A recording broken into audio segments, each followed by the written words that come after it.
The morning heat clung to King's Landing like a fever that could not break, a damp hand against the throat. From the green of the Tourney grounds, the stench of horses and trampled grass rose with the sun, braided with smoke from 100 cook-fires and the salt of the sea beyond the city walls. Eddard Stark could taste the day on his tongue before the trumpets sounded. Copper, tar, dust, and the faint sweetness of crushed clover beneath thousands of feet. The king's pavilion, striped in gold and black, stood like a great bellied beast gazing over the field. Banner poles whipped and rang against their stays. Everywhere, color, house colors, city colors, the colors of coin bought and stitched to rags so a man could pretend himself a knight for a day. Ned sat beneath the awning reserved for the hand and his household, though he found little shade and less comfort. A fly worried at the corner of his eye and then fled from the cool iron of the pin on his breast. His bad leg throbbed in time with the drums, that old ache from the spear that found him in the south years ago, reminding him he did not belong to these soft seasons. He could feel winter in his bones even here. Arya had swore she could smell the river from the far end of the lists, the sour mud and the green tangle beneath it. Sansa only sighed at the sight of 100 silk banners caught by the wind and the blaze of armor where the sun found plate. The child's face had gone bright as newly hammered copper, her eyes wet with the beauty of it all. A lady's day, Sansa told him, smoothing the pale blue silk of her sleeves, though there was no wrinkle to be found. Septa Mordane nodded her grave approval, as if Sansa's words were lines from scripture. Arya did not answer. Her hair was tied back with a strip torn from some unfortunate old shirt. She had leaned forward on the bench as a groom trotted by in red and white with a string of destriers in his wake. Bones moved in Arya's cheek when she grinned. Something in her was always straining forward, toward the next edge. "Look at their feet," she said to no one. "Like they know what they're about. They only know to run at each other till one breaks," Sansa said gently, though her eyes went to the horses too. "The brave part is the man on their back." Ned watched the king walk to his dais. No, not walk, swagger, though it was a swagger with a drag to it now. The weight of all he had drunk clung to Robert as surely as the weight of his mail. A red flush had burned itself high across the bones of his face, as if the wine from last night's feasting had climbed there and never left. But his gait was steady enough as he mounted the steps, and when he turned toward the crowd, the sheer volume of him answered the sun. Beside Robert came Renly, the black curls under his circlet shining like oil, smiling, easy as a summer river. Cersei walked alone. She moved in green so dark it was almost black, the lions on her sleeves sleeping in the silk, and her hair, gods, that golden hair, fell in a fitted cascade that needed no wind to lift it. Joffrey flanked her, his beauty sharpened into something that cut. The boy carried himself like a blade. It had always been his gift and his flaw. Ned let his gaze drift as he had learned to do. Barristan Selmy stood in white at the edge of everything, a boundary the day would not cross without leave. Sandor Clegane was on the step below the king's, a black dog waiting for a hand to throw him. Littlefinger lounged as if this were a brothel gallery and the lists his girls. Varys had that bland, puffy look that suggested soft fruit, and yet his eyes took everything in like pinpricks of ice. Janos Slynt waddled past with the satisfaction of a man who, having eaten a king's meal, will sneer at a baker's pie. The small folk swarmed far out from the stands in rough circles, in dyed rags that caught at the color of the banners and cheapened it, yet somehow made it truer. The drums fell away. Trumpets answered. A ring of hush widened outward from the king as if a stone had been dropped in the lake of sound. Robert lifted his hands and the bracelets on his wrists flashed like little suns. When he spoke, it was without slur and without echo. The fat had not eaten his voice yet. "Look at you," he bellowed, lazy with pleasure. The hush bent under it. "A fine day to break lances and better heads. We'll have it all. Blood for those who want it and silk for those who don't." Laughter rippled and died. Robert smiled. It did not touch his eyes. "My lady wife," he said with a bow toward Cersei that Ned did not like, "has made show enough for any king in Christendom. I shall not be ungrateful. Yet I have a word to say before we begin." Ned's skin prickled.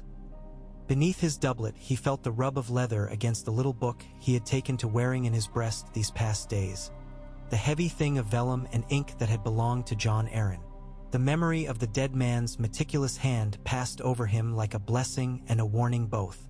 Black and brown, he had thought, sitting by candlelight while the city slept and the gulls cried to each other across the dark. Black and brown, and then he had written, in the Baratheon line, always black. He had not yet shown the king. It was not time, he had told himself, as if time could be appealed to like a stubborn steward. There was something almost comfortable in the thought that the world gave you the hour you needed. He had learned otherwise too many times. Robert spread his hands again. "I am not old," he said. "Not yet. But a man who wakes to piss more than once a night and can't find the whore's name in the morning." A laugh heaved up from the stands, scattered and fled. "Such a man begins to think on heirs and ends. I have given you a queen. The gods have given me children." There was a sting there, a pause just too short to be natural, and Ned watched a muscle jump in Cersei's jaw. "But the gods are tricksters at their best and cruel at their worst. We've all seen lads fall out of the saddle who were better men than their fathers. I will not leave this realm to fortune." A murmur ran through the stands.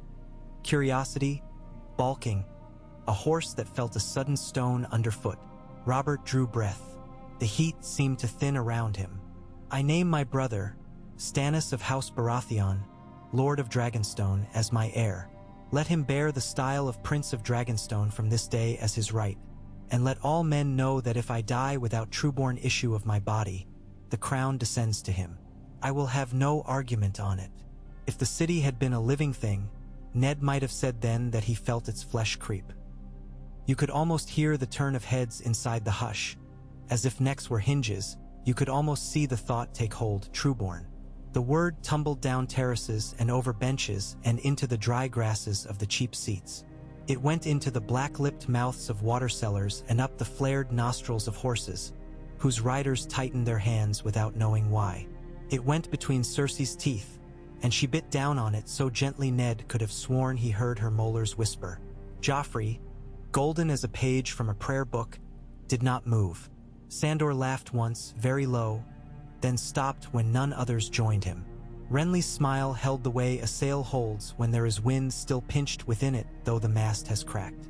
Littlefinger's lips twitched as if seeking a lie to roost under his tongue. Varys was a calm sheet.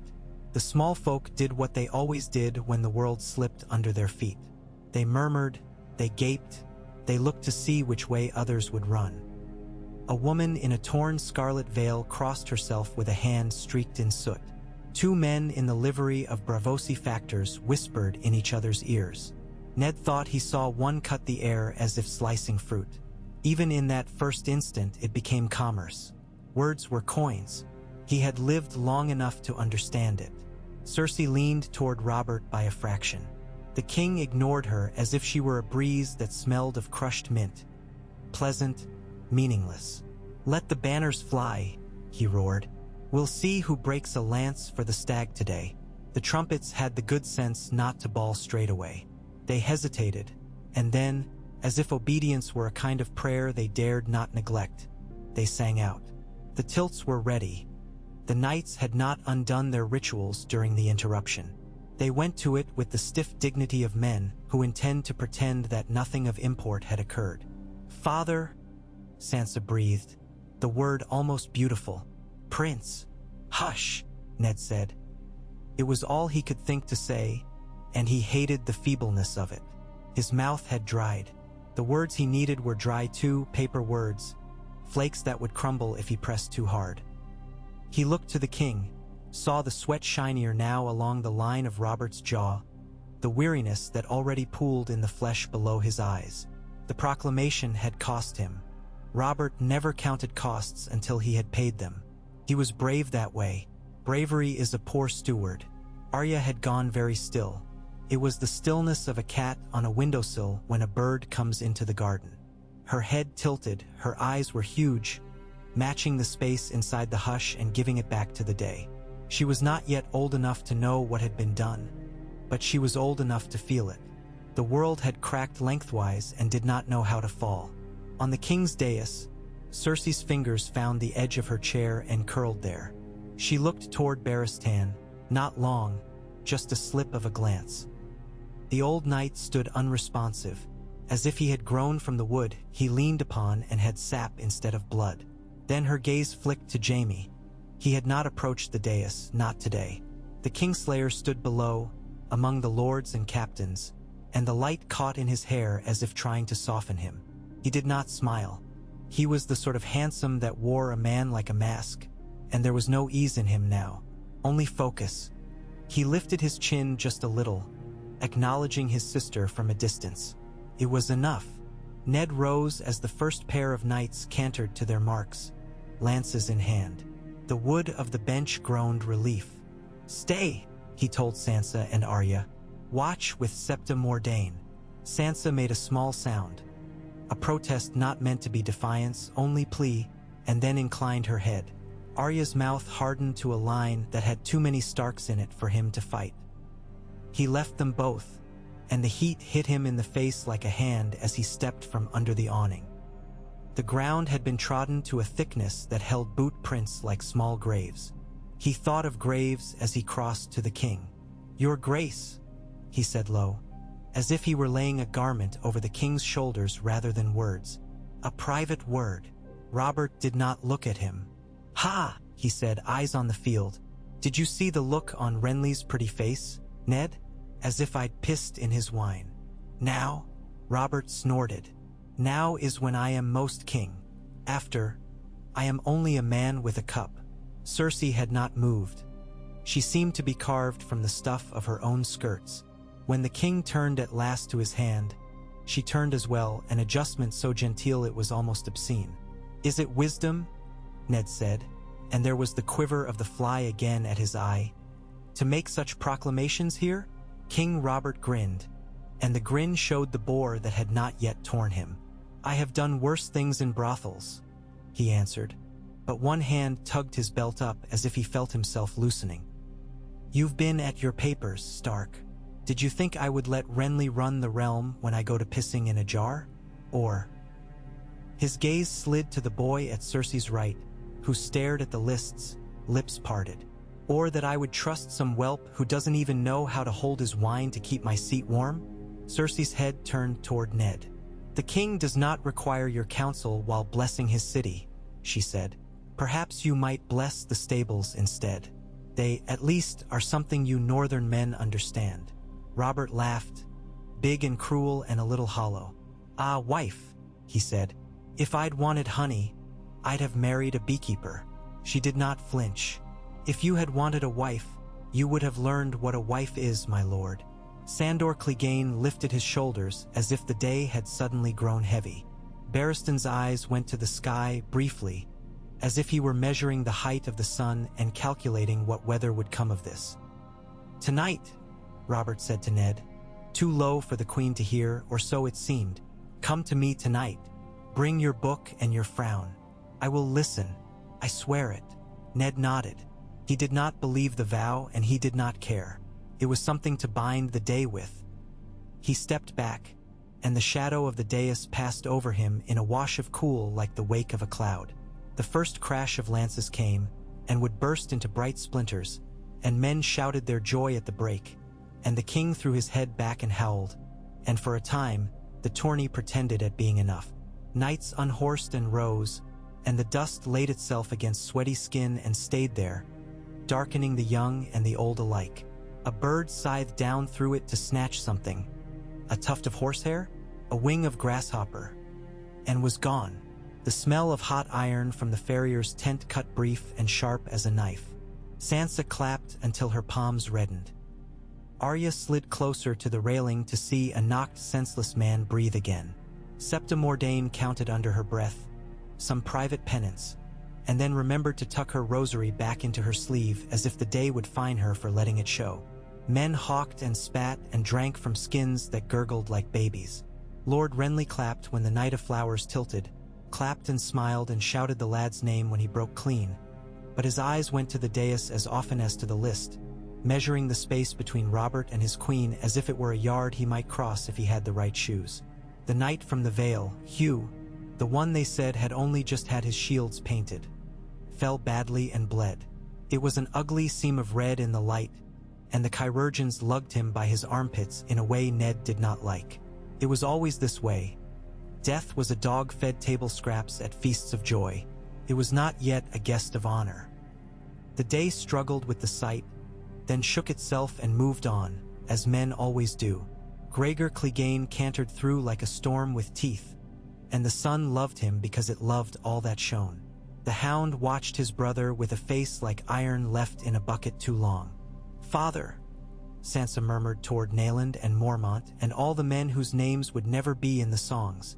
"Father, did you see the silk on Ser Loras's helm? It floated. It had floated. Ned said that it had."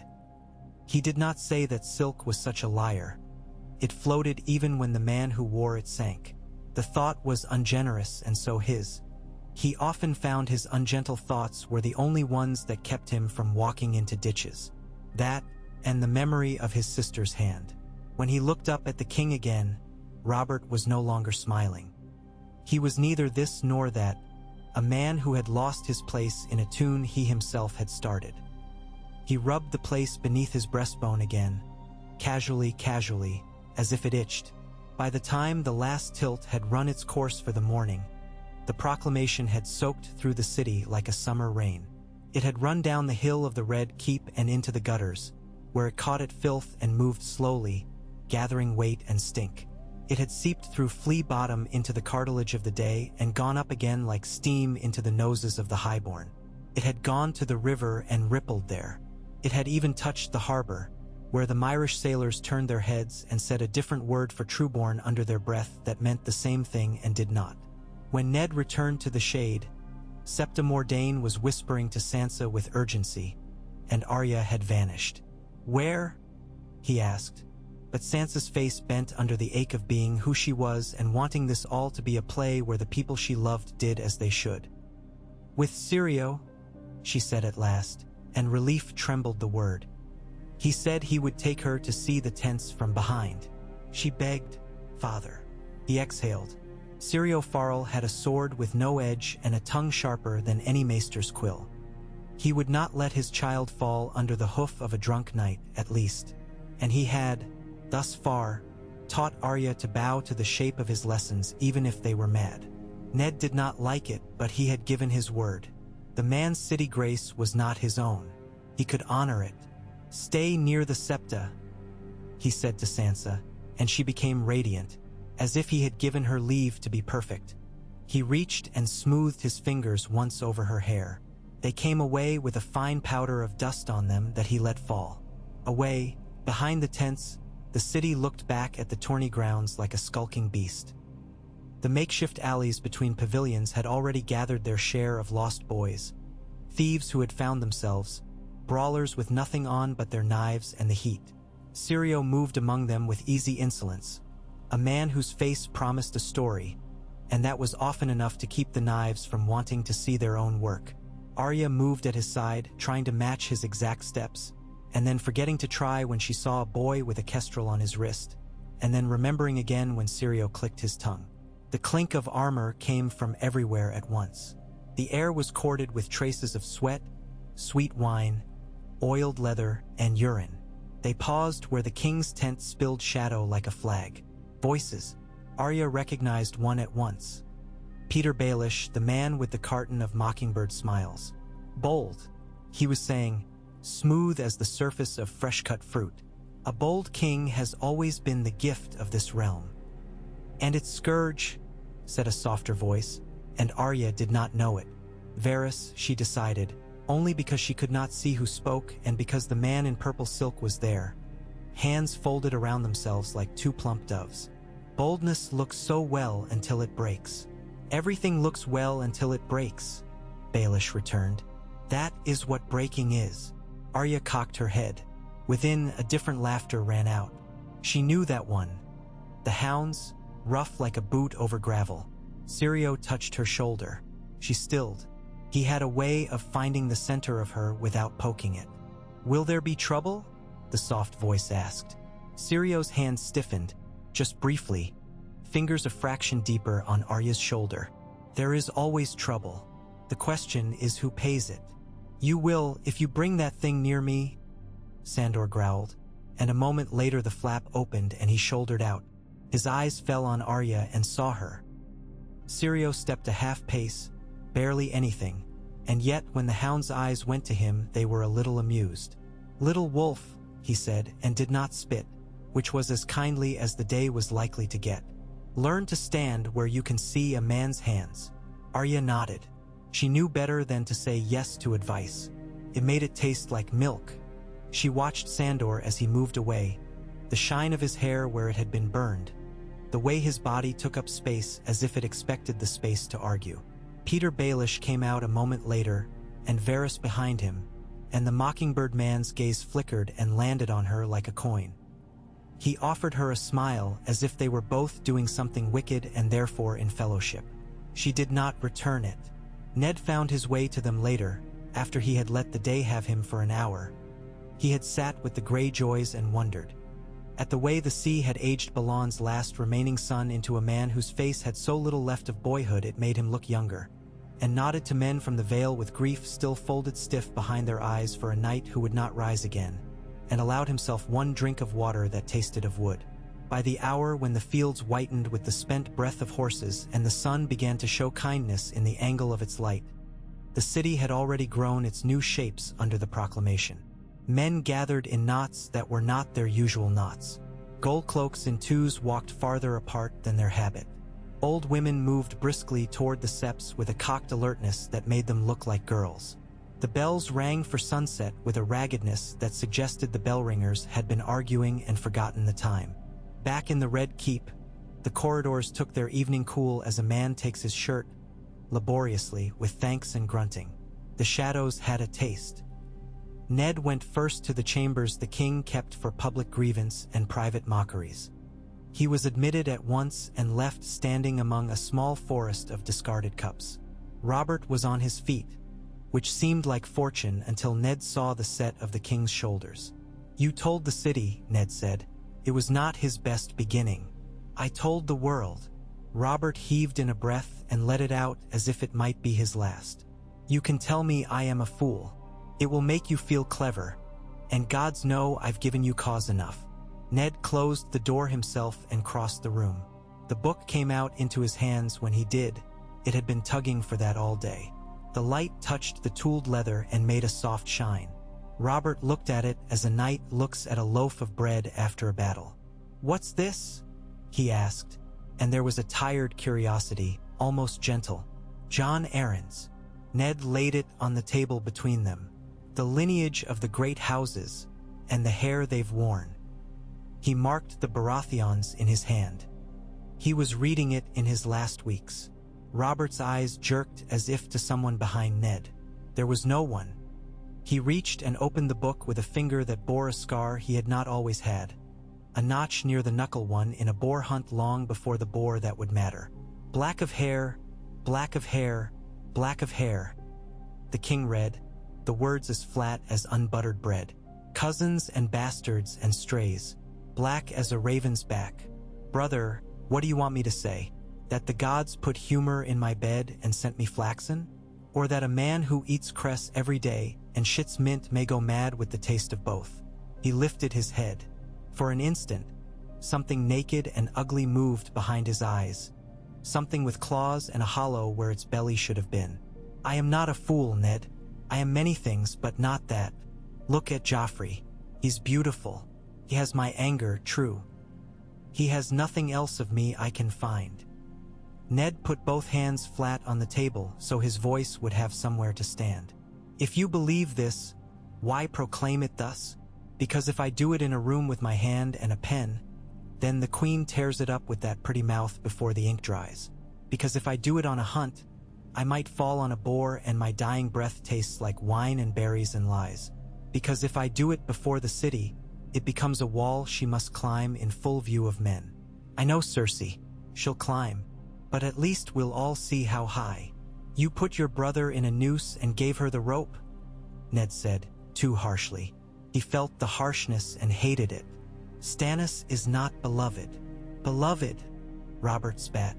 Since when did we make kings of the beloved?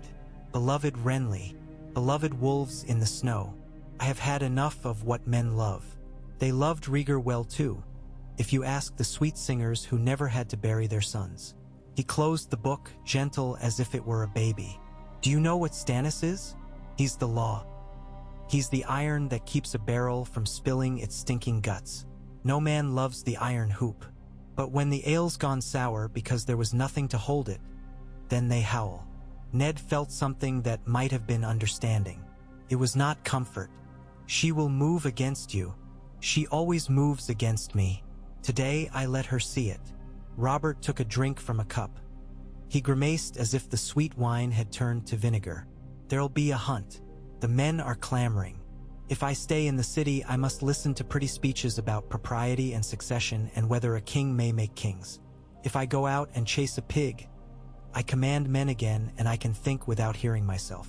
Come with me. I cannot, Ned said, and hated that he could not.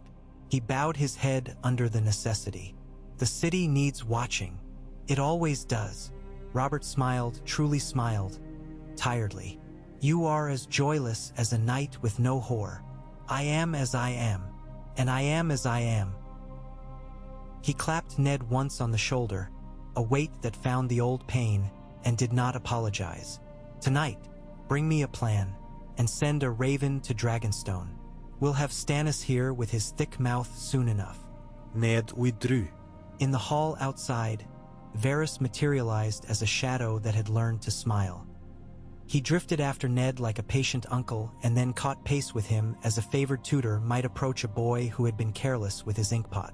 My Lord Hand, he breathed warmly. What a day. Was it? Ned said. The quiet made him tired. Such a day as writes itself in books. The city has already set up stalls to sell its fragments. Varys' hands fluttered near his belly. The queen has sent for her brother. They do not always sing the same song, but today I think they might. He paused. It will interest you to know that Janos Slynt has been seen speaking with Lord Peter. It will interest you more to know that the talk with the Goldcloaks is chattering like a nest of sparrows. I will see Lord Peter. Ned was more tired now. He did not like the feeling of being moved by necessity rather than by his own foot. It was late to resent that in a city that moved all men the same way. Tell the Master of Coin that I shall have him in my solar after the candles are lit. Varys bowed. He will be delighted. He has purchased a new feather for his cap, and delights in any excuse to wear it. Does he? Ned said. Then let's give him two. By the time the sky had swallowed the last of the sun in her red mouth and licked her lips, the proclamation had crossed the black water to Dragonstone on a raven's wing. The bird came down out of the evening like a piece of the night that had broken free. It struck the tower where the rookery squatted and set up a din of clacks and burbles among its fellows, a conversation of black tongues. Maester Cresson rose from his stool with the stiffness of old rope and set his little lamp upon the table to climb the stairs. The light made a small, patient circle around him. The stone drank it greedily. In the rookery, the bird seemed larger than it was because it had a message that was larger than it understood. Cresson worked it free with fingers that had kept their cleverness better than the rest of him had. He unrolled the paper slowly, for the sake of piety rather than need. The handwriting sprawled with a man's impatience, and then sobered near the end, as if even the writer had felt the shape of what he had said. The wax was the stag and the crown, thick, pressed with a careless force that had probably broken the ring. Cresson read, and his breath left him, and when it returned it was not the same. Maester! The voice in the stairway was thin as a reed flute. Is it the king? Always, Cresson said with love and sorrow, and Shireen Baratheon came up into the light of the lamps with Patchface waddling behind her, bell and bone shamble, his mouth shaping soundless songs until he found the tune he wanted. In the sea, the fish are kings, Patchface declared, and laughed, which was to say he sobbed with mirth. But who wears the crown? Who wears the crown? My ears are cold. Hush, Shireen told him, and took the letter from Cresson's hand carefully, as if it were something that might burn. Scars of grayscale marked her, bright and brutal in the light, and her mouth was sweet. She read slowly, mouthing the words as her mother had taught her. And then she looked up, her eyes 2 chips of her father's iron thrown into a soft face. "Does this mean father is a prince?" she asked. "It means," Cresson said, because he would not lie, "that the king requires your father to be heir." "What does require mean?" "Obliges." He touched the paper. He did not touch her scars because he never did, and because he had taught himself to never see that he did not touch them. "It means that the king has said the law will go this way now, and expects the world to bow to it."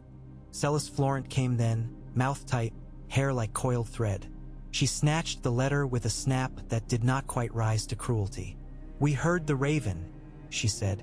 "I told you you were too slow with the stairs."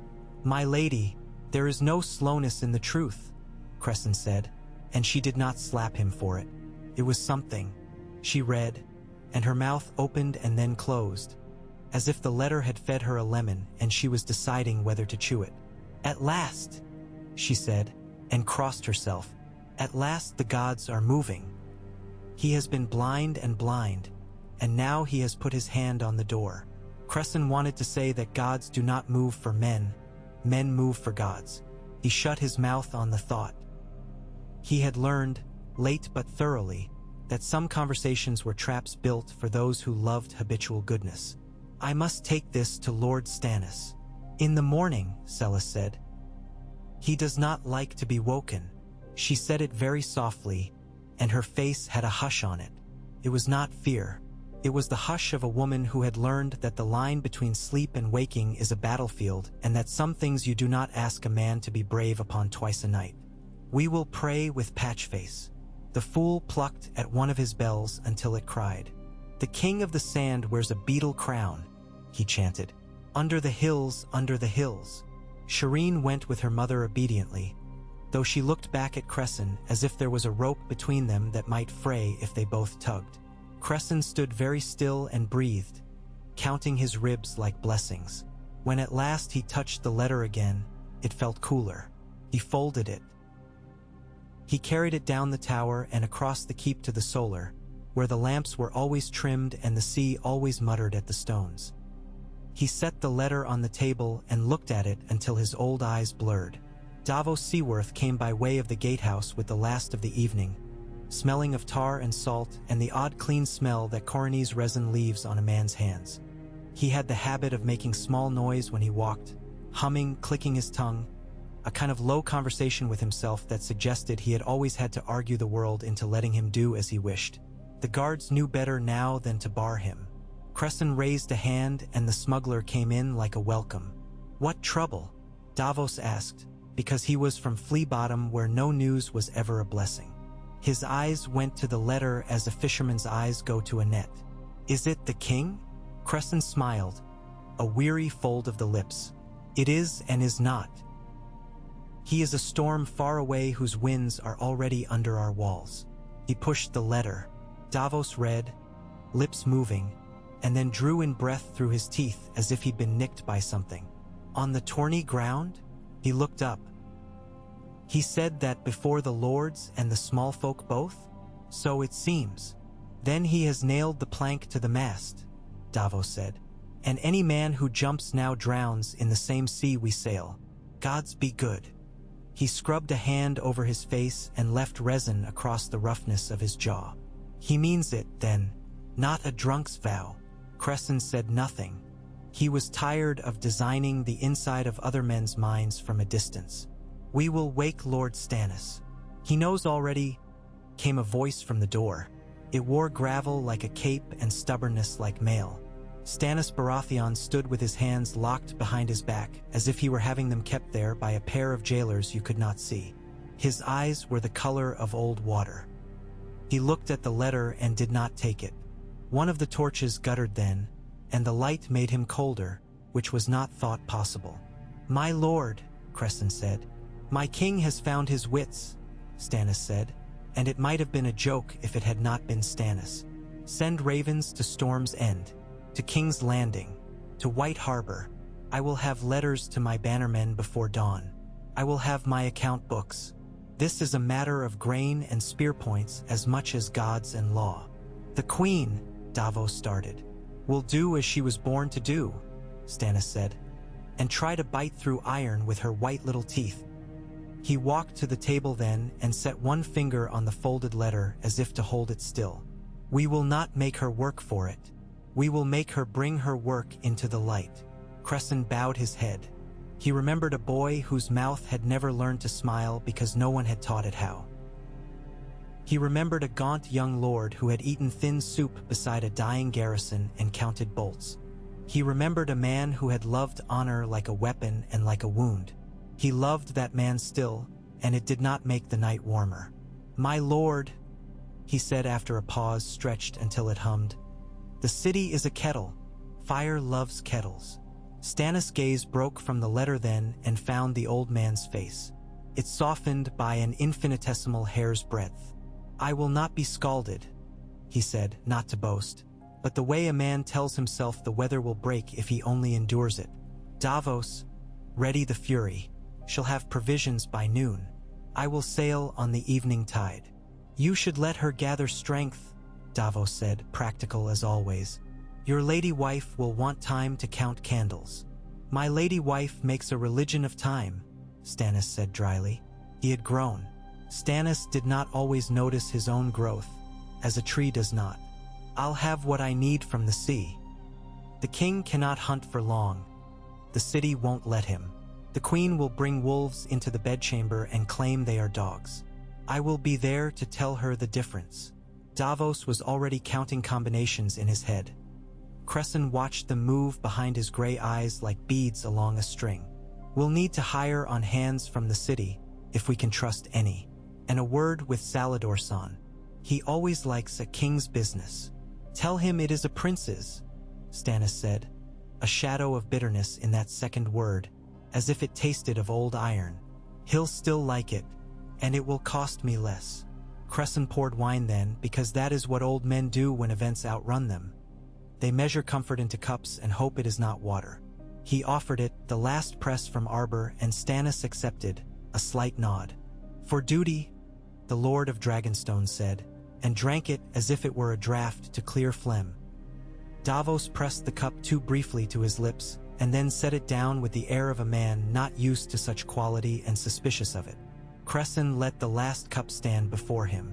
He did not drink. He always loved better to watch the way men make their mouths around wine. In the Red Keep, far from the sea, Cersei Lannister held her nephew in her arms and let him sob there until his breath snagged against her collar. Joffrey did not weep. Tommen wept so readily, and she had always found it intolerable in him. But this child, this boy, cried soundlessly, as if he were swallowing his own voice, frightened her more. She stroked the back of his head and thought of the days when she had not known fear because she had felt herself to be the blade in the hand of fate rather than what it was that blades cut.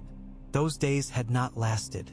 She had thought bearing sons would elevate her to that again, that the world would heed her because she was the door through which its prince had entered.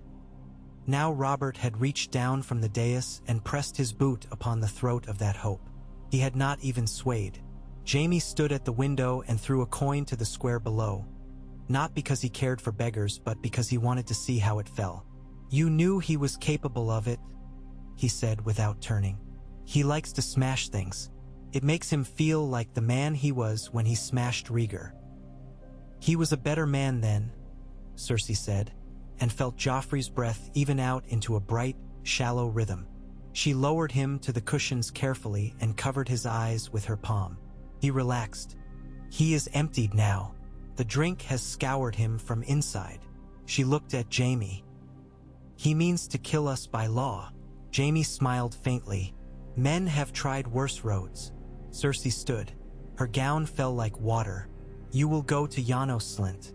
He is a dog, but he is a dog with a throat. Peter will hold the leash while he thinks he is leading me to the garden. Varys will tell us how many flowers are there. And the king." She paused. The pause felt like someone else holding her tongue. "Let him go to his boar." Jaime's gaze sharpened. The light lay on his cheekbone like a compliment. "Sister, do you think I have lived in this den so long and not learned where the stones are loose?" she asked softly. She walked to him. They were same height, nearly. She laid her fingers lightly against the circle of his throat where the pulse showed itself in a small lift. "Do you think me a child because I have carried children?" She smiled. The smile had no curve. It was a straight thing, a blade. "He has named Stannis heir before the worms did. So let him be childless in truth." Jaime's pupils narrowed as if she had brought a candle too close. "There are 100 ways to do that badly. We will choose a good way," she said, and she believed it because a queen must believe what she decides. "You will help the good way arrive." He nodded. He was loyal like a knife is loyal. It lies where you put it and cuts what you turn it against. The world's complaint against knives is that they are simple. The world is not. On the street of silk, the small folk made a feast of the proclamation as they made a feast of everything that fell from the tables above them. Some swore that the king had held the boy by his golden hair and named him bastard out loud. Some swore that Stannis had stalked out from behind a tapestry like a bad ghost and taken a crown from the king's own hand. Some swore Littlefinger had laughed, and that meant the realm was lost because no man had ever found his way after the Master of Coin began to find the joke. In a wine shop near the Hook, a gold cloak told a merchant that he would take no money with a lion's head on it, only a stag, and then laughed until he cried. In the alley behind that shop, a boy knelt upon a girl and took what he had paid for and what he had not, and afterward reached down and patted her hair awkwardly because he had never been told what to do with the noise she made. In his house with the mockery of a garden in the courtyard, Peter Baelish put on his new feather and then took it off because he found it vulgar even in his private mirror. He smiled at himself for the finding and went to sit in the chair that made him look thoughtful. He thought, it was like listening to a chorus that could sing in any key. He would have to put Coin into the city watch if they were to stand where he wanted them. He would have to let Ned Stark think him a rope while not letting himself be braided into the noose. He would have to stand very near the king and very near the queen and be invisy. Blee between them. He could do that. He did not know yet who he loved more, Stannis or Renly, because love in Peter Baelish meant who would not notice what you took off their plate. Varys, in his rooms that had not a single squeaking hinge, burned a pinch of scented powder and watched the smoke rise. It made shapes that no one had taught him to read. He read them. There would be blood. There always was. He loved the city because it was a living thing, hot and crowded and stupid and kind, and because it had long memory in its stones. He had learned to press his ear to those stones as others pressed their hands to bellies, waiting to feel an answer. He had one now. It was not a word. It was the sense of an egg whose shell has thinned. He wished, briefly, that he had not been made for this work. He went back to it as a man goes back to a meal too dear to waste.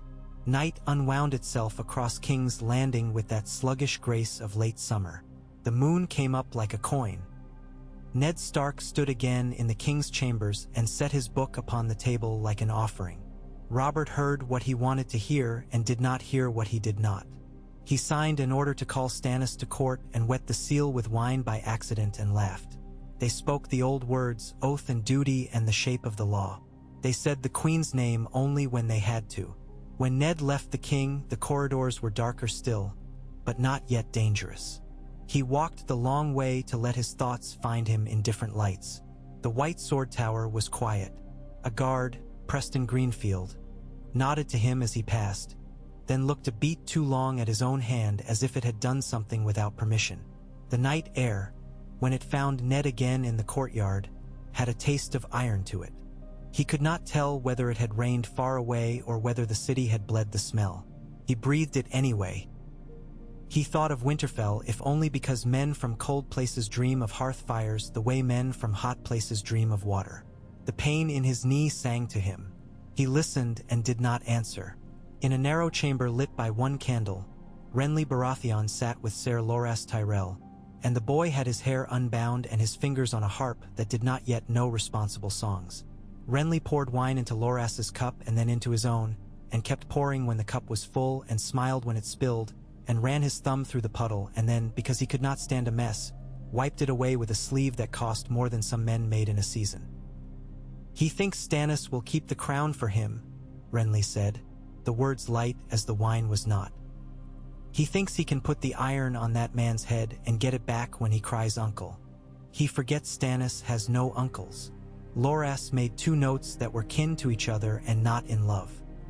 "Ride to High Garden," he said, and the sentence was a persuasion rather than a plan. "Wear green. I will come beside you. We will ask the roses to bloom for spring and for summer both." "Roses brook no winter," Renly murmured, and put his head back against the wall. His eyes were so dark when he let the light leave them. He was a man born for rooms lit just so, for private laughter behind doors with oil on the hinges.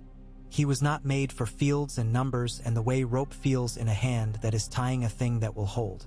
He knew it. He had never had the honesty to say it and the vanity to ignore it both at once.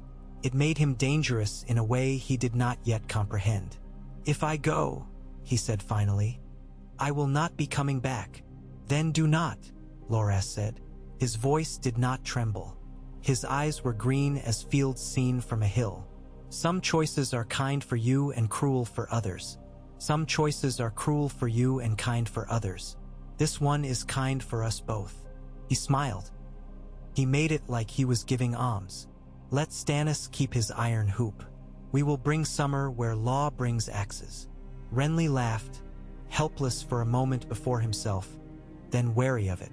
"You speak like a boy who has never had to split wood." "I have split wood," Loras said with princely dignity, and the lie sat on his shoulders as if it had been tailored to his measure. "Then you will teach me," Renly said and leaned forward, and the harp fell finally, and went silent with a sound like a bird shocked out of a tree.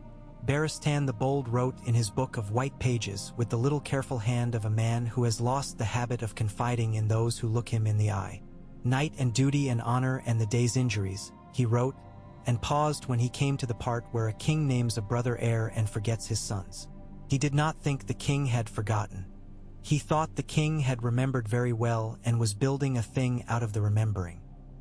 Barristan wondered whether he would live to see what shape it had when it set. He had thought himself past caring whether he lived to see anything. He was not. It irritated him. He shut the book and blew out the candle and sat for a time in the dark. The long dark that reminded him of a boy's dark where he had learned to be fearless because he had been too stubborn to call for a light. Arya returned to her bed smelling of leather and horse. She slept with her hand crooked under her cheek as if it were a shield. Sansa slept with her hands folded on her breast. A lady taught at last in the position of prayer, and dreamed of a knight whose face was the color of wheat and whose armor was light under her hands and warmed by her touch. Ned lay staring at a ceiling that did not belong to him and that had never troubled itself to, and counted breaths and counted blessed little.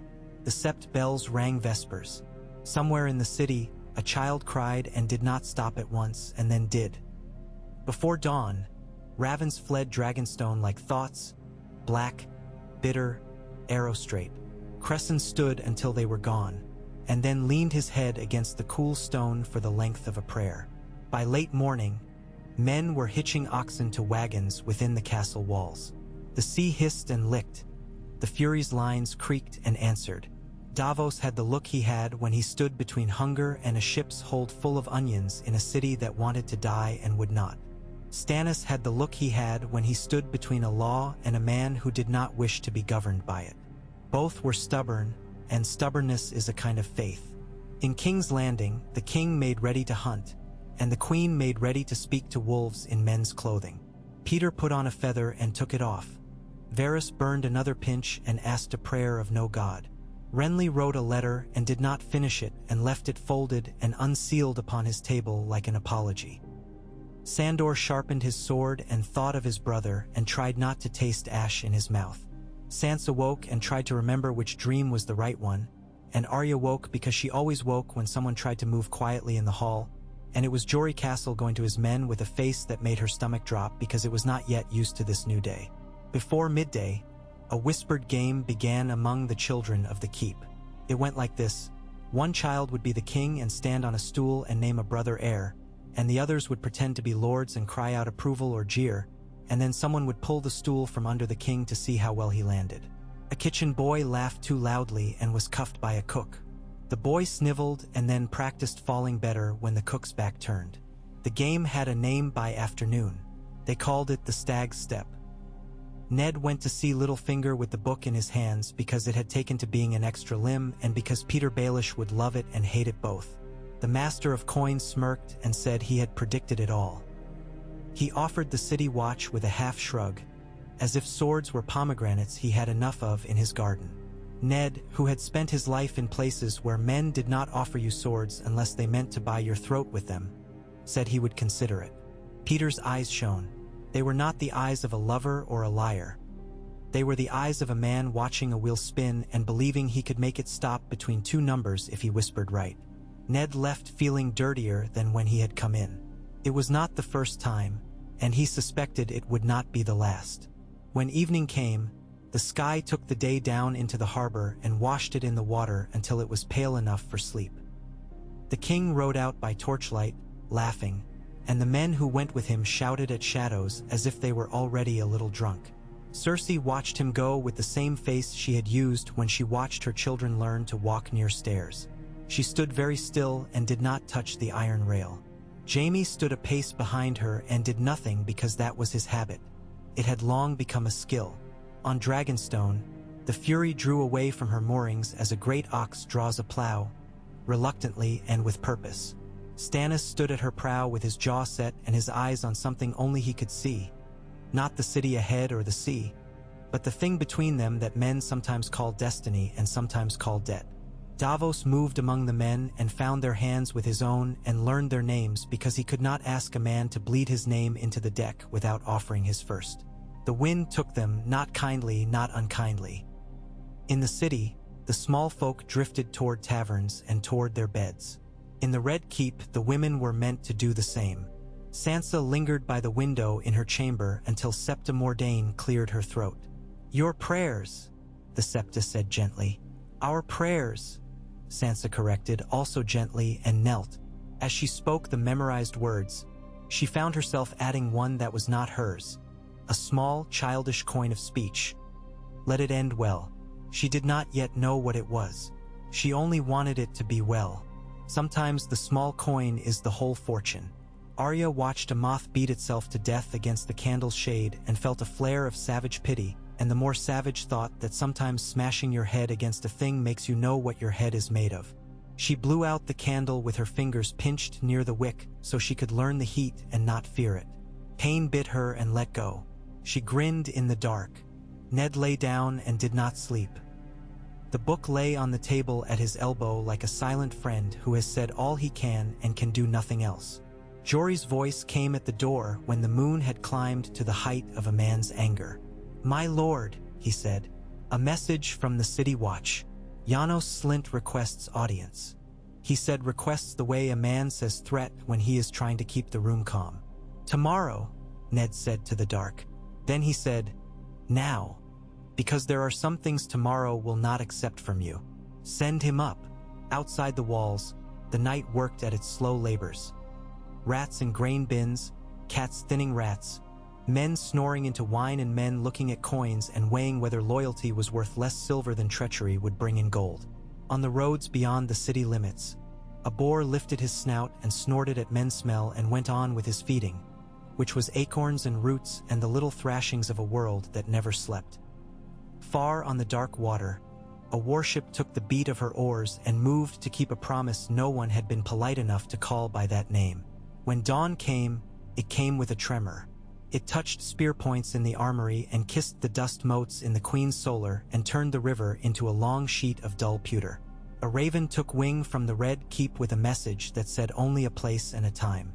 Another from a lesser tower with a message that said merely yes. A third from the White Sword Tower that said nothing because it only flew to keep its strength. The city woke into the day that the proclamation had made, and it was like waking into a room that has been rearranged in the night. Ned Stark, watching the light come thin through his window, felt that old Northborn certainty, that the pattern of things could be read if you stood still long enough in the cold shake. The South did not reward stillness. It rewarded motion and the attitude of ease while you moved.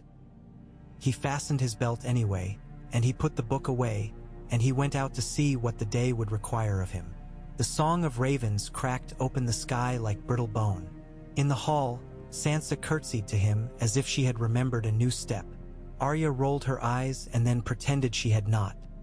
He kissed both their brows and did not ask for any promise they could not keep.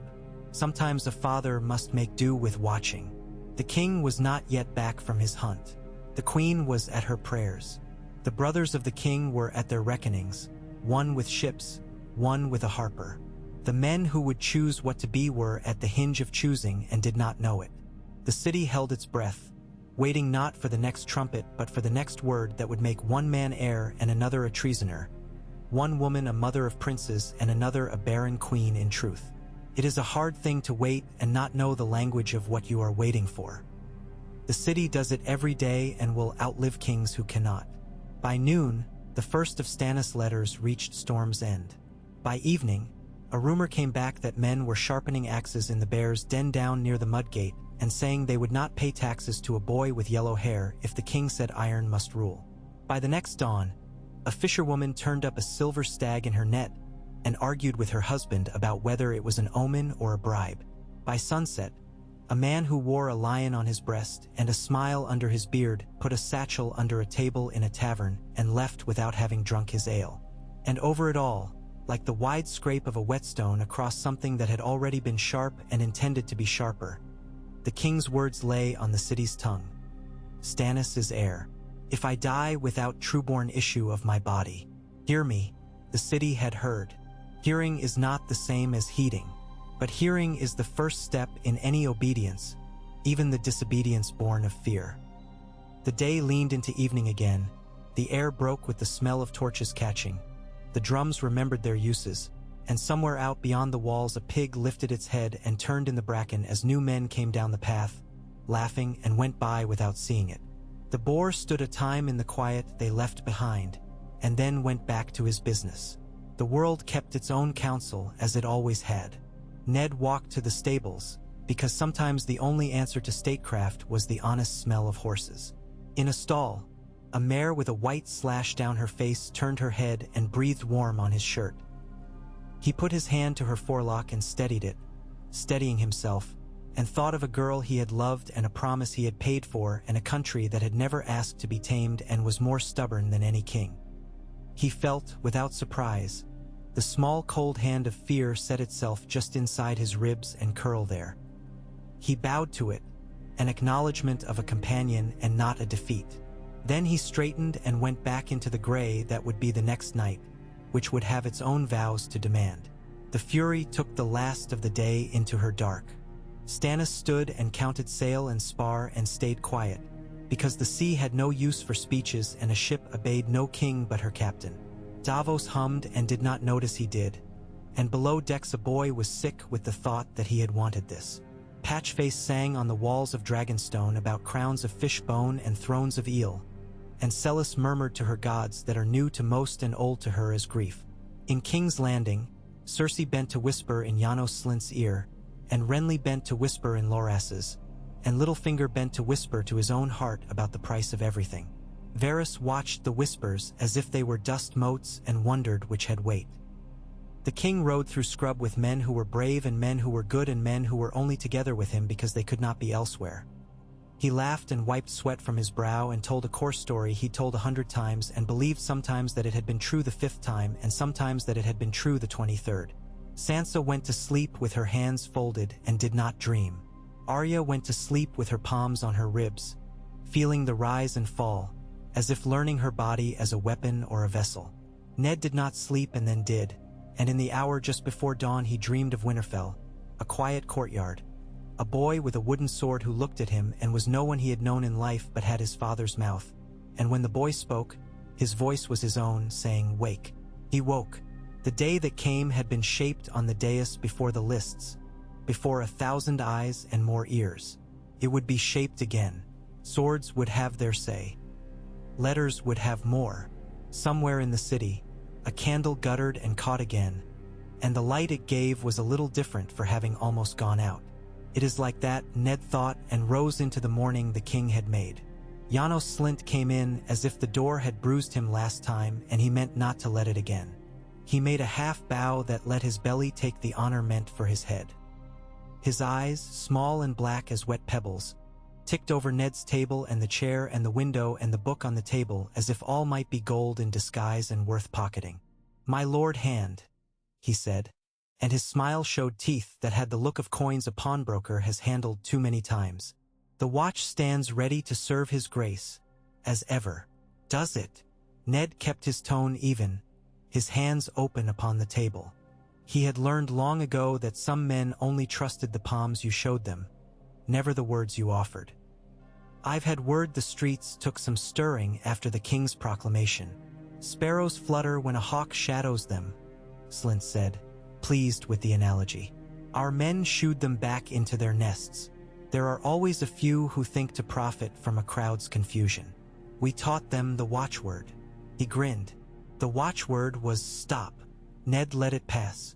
"If disturbance turns to riot, I expect the city watch will preserve order without taking instruction from drunken tongues or heavy purses." Slint's lids lowered fractionally. He was not a man given to subtleties, but gold has always taught slow students. "We are the king's men," he said at last. "The purse that pays us is the king's. The tongues we heed are the king's." "And his hands," Ned said softly. "And his hands," Janos Slint echoed and made the bow again. "If his hand can see his way to setting the arrears to rights.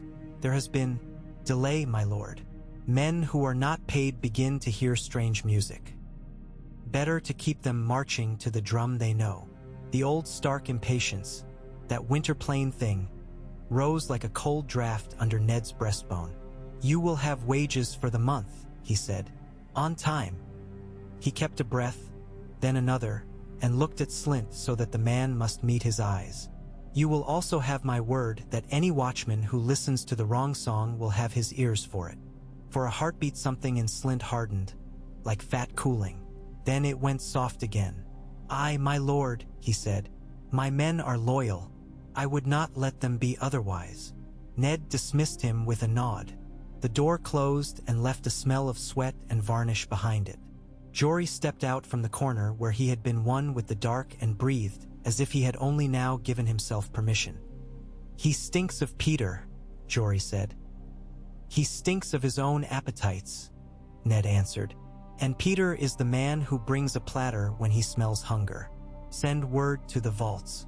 See those wages distributed by noon, not by Slint's hand, by yours." "Aye, my lord." "And have Tomard keep 2 men on the Barrack Street gate of the watch. If men go in with empty purses and come out with full ones, I want to know." He rubbed at the tightness between his eyes. "If Peter Baelish brings me a rope, I won't be the one to tie it around my neck." Jory's mouth bent at the corner. "We've rope of our own. Good northern hemp.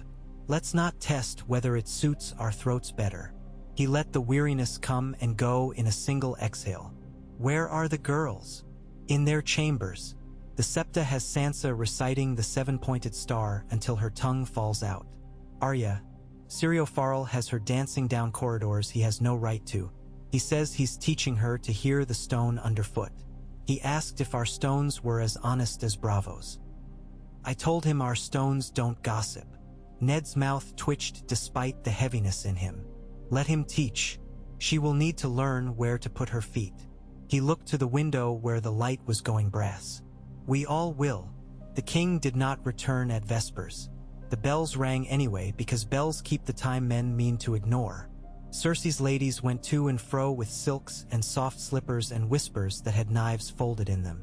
Somewhere within the maze of galleries and yards, Renly Baratheon unlatched a chest and latched it again and then opened it a second time, as if the air inside were different for having been breathed on. Loras Tyrell came silent as poured oil, carrying 2 bundles wrapped in plain cloth that did not fool his hands into humility. He set them down and met Renly's eye and nodded once, a nod with a ring on it. "Now," Loras said.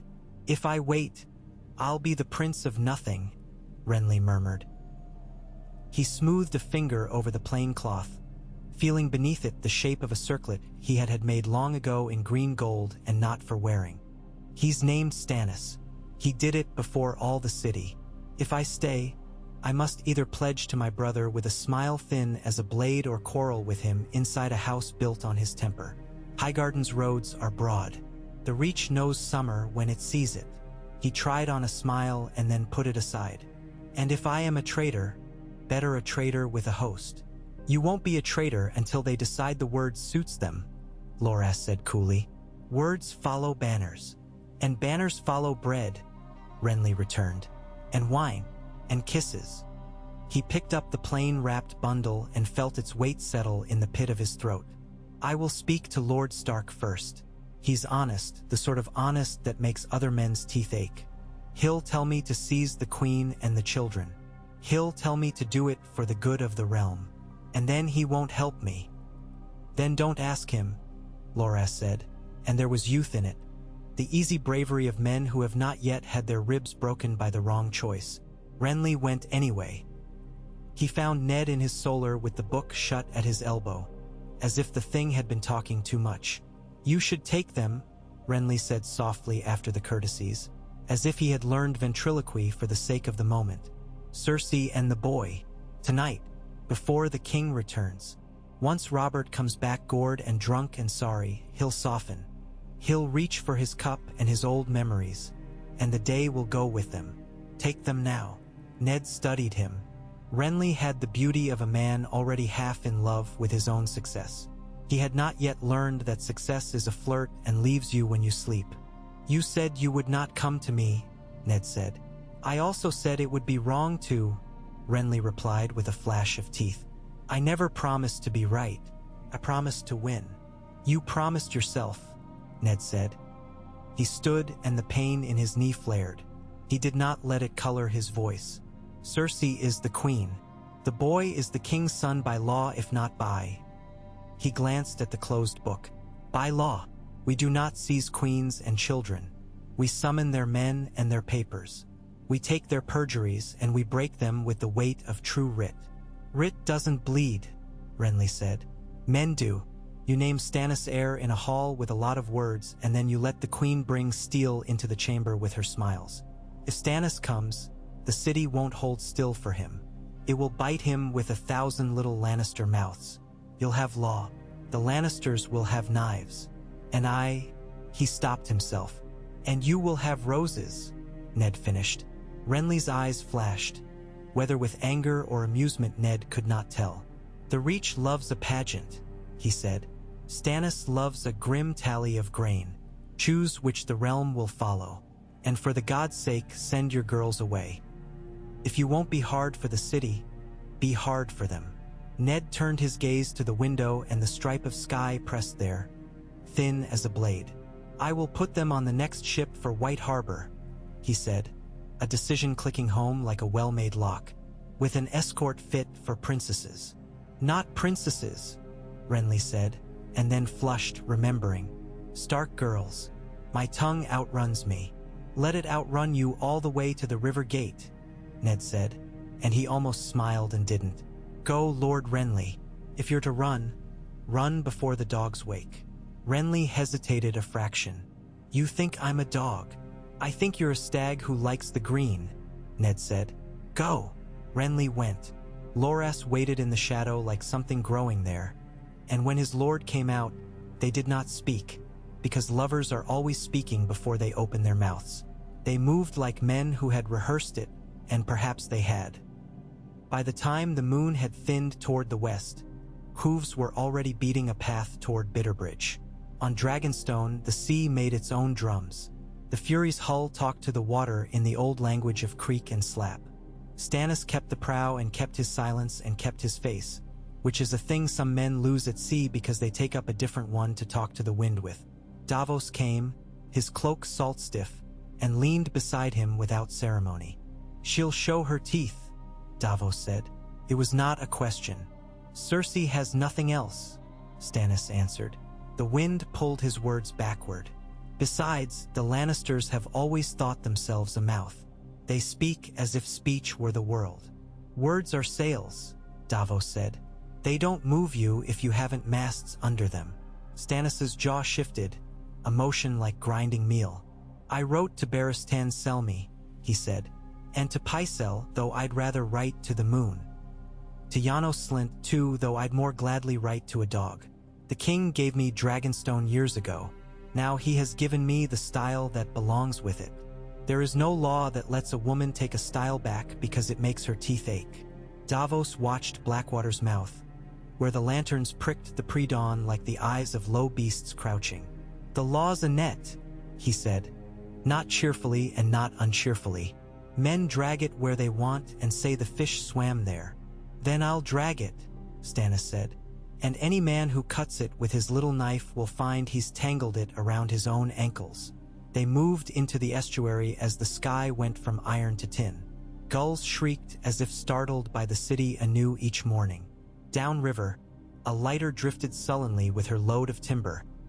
Upriver, barges moved like stubborn pigs. The Fury took her place among them with diplomatic disdain.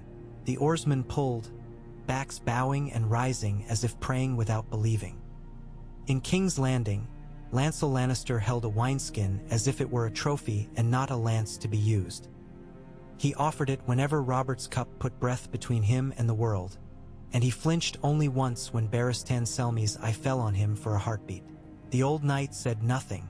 It had taken him a lifetime to learn when not to put his honor between a king and his pleasures. The boar's spoor was a dark punctuation in the beaten scrub. The dogs snuffled and leaped and bayed, a chorus without conductor. Robert laughed and cursed and laughed again, and every laugh sounded like a younger man had thrown it to him and he was tossing it back. "Stannis," Robert said abruptly when the hounds sang in a high burst, hard as old bone. I could never get him to smile.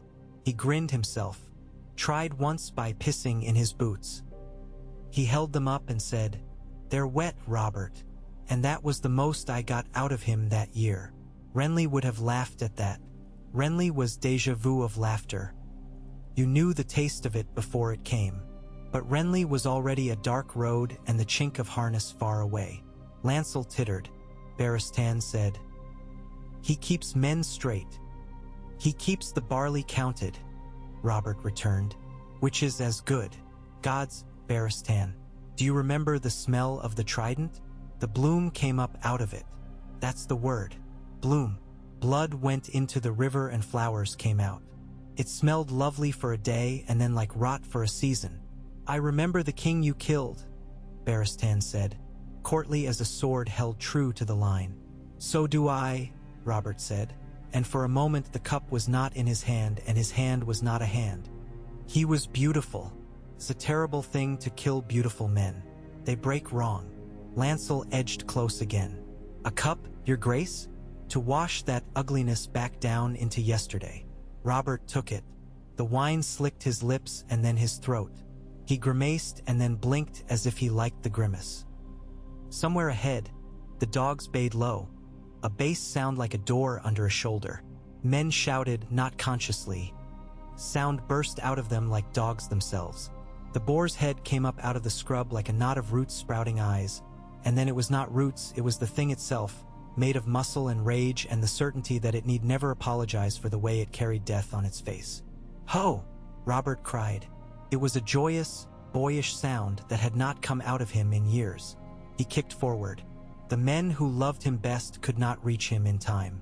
He met the boar alone, which is how such men write their stories when they can. The spear went in and the tusk came on and the wine was still hot in his belly. Later, much later, the men who had been there would all tell the story differently. In some, the boar's tusk skidded off the mail as if metal were a blessing. In some, the tusk went in as if the king had been born to receive it. In some, Barristan was 3 strides nearer, and in some, Lancel's hand had hesitated and in some it had not.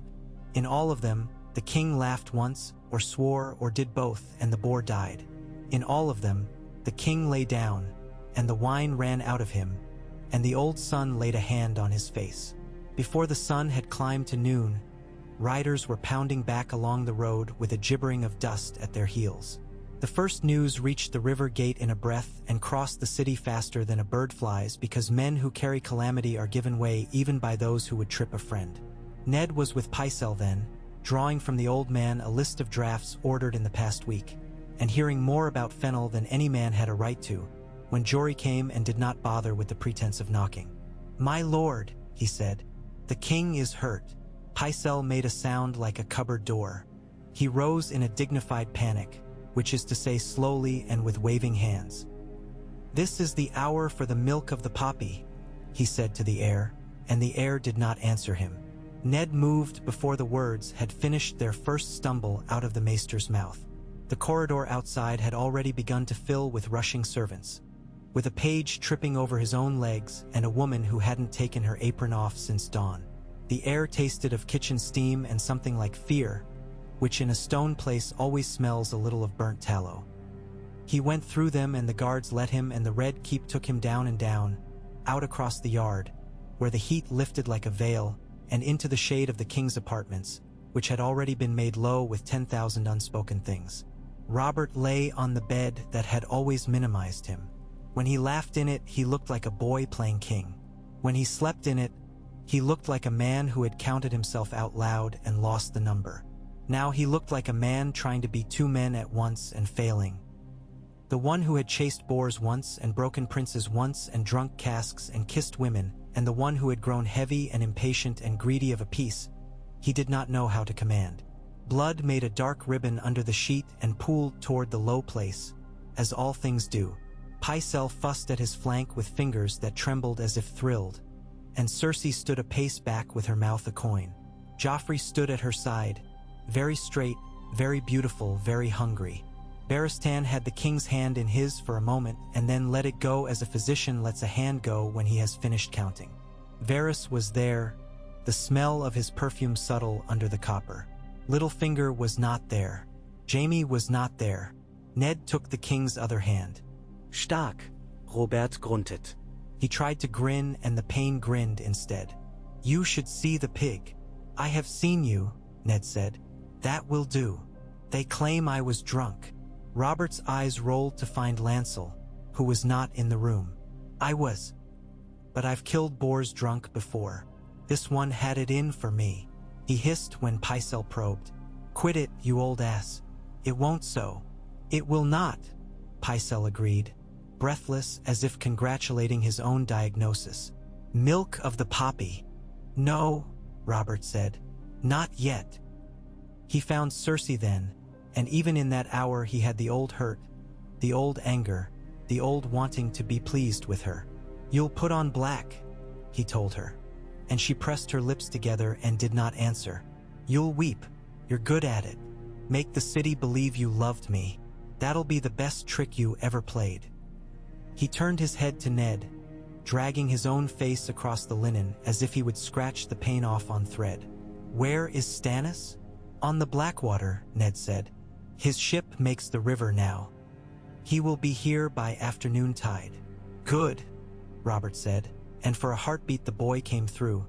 The boy of 1,000 games he had played, and all the games had been to win Stannis's frown. "Good. I named him. I shouted it like a fool on a feast day, didn't I? Ah!" He coughed. A bubble of blood came and burst at the corner of his mouth. "Write it," he said then, sudden, sharp. "Write Stark. Put it in that book of yours or in the air or on my skin, I don't care. Write that I mean it. Stannis is my heir. Not because I love him, because he is the Iron Hoop. If I die without true..." He tried to make the word again and it stuck like gristle. "If I die without the right sons, the crown goes to him." Ned had already drawn the paper to him. He wrote in a hand that did not try to be pretty and did not try to be slow. He wrote what the king had said and what the king had meant, and where the king pretended not to say, Ned wrote the pretending too. He put Robert's mark to it and called for the seal and had it pressed while Cersei watched, and he did not look at her because he did not trust himself not to see her plans written calmly across her face. When it was done, Robert lay back as if a yoke had been lifted off him. "I am sorry," he said then, and Ned did not know to whom he said it. There were too many answers. "I liked my life better before it started trying to choke me." "You never liked it tame," Ned said. Robert wheezed something that might have been a laugh and might have been a refusal to cry.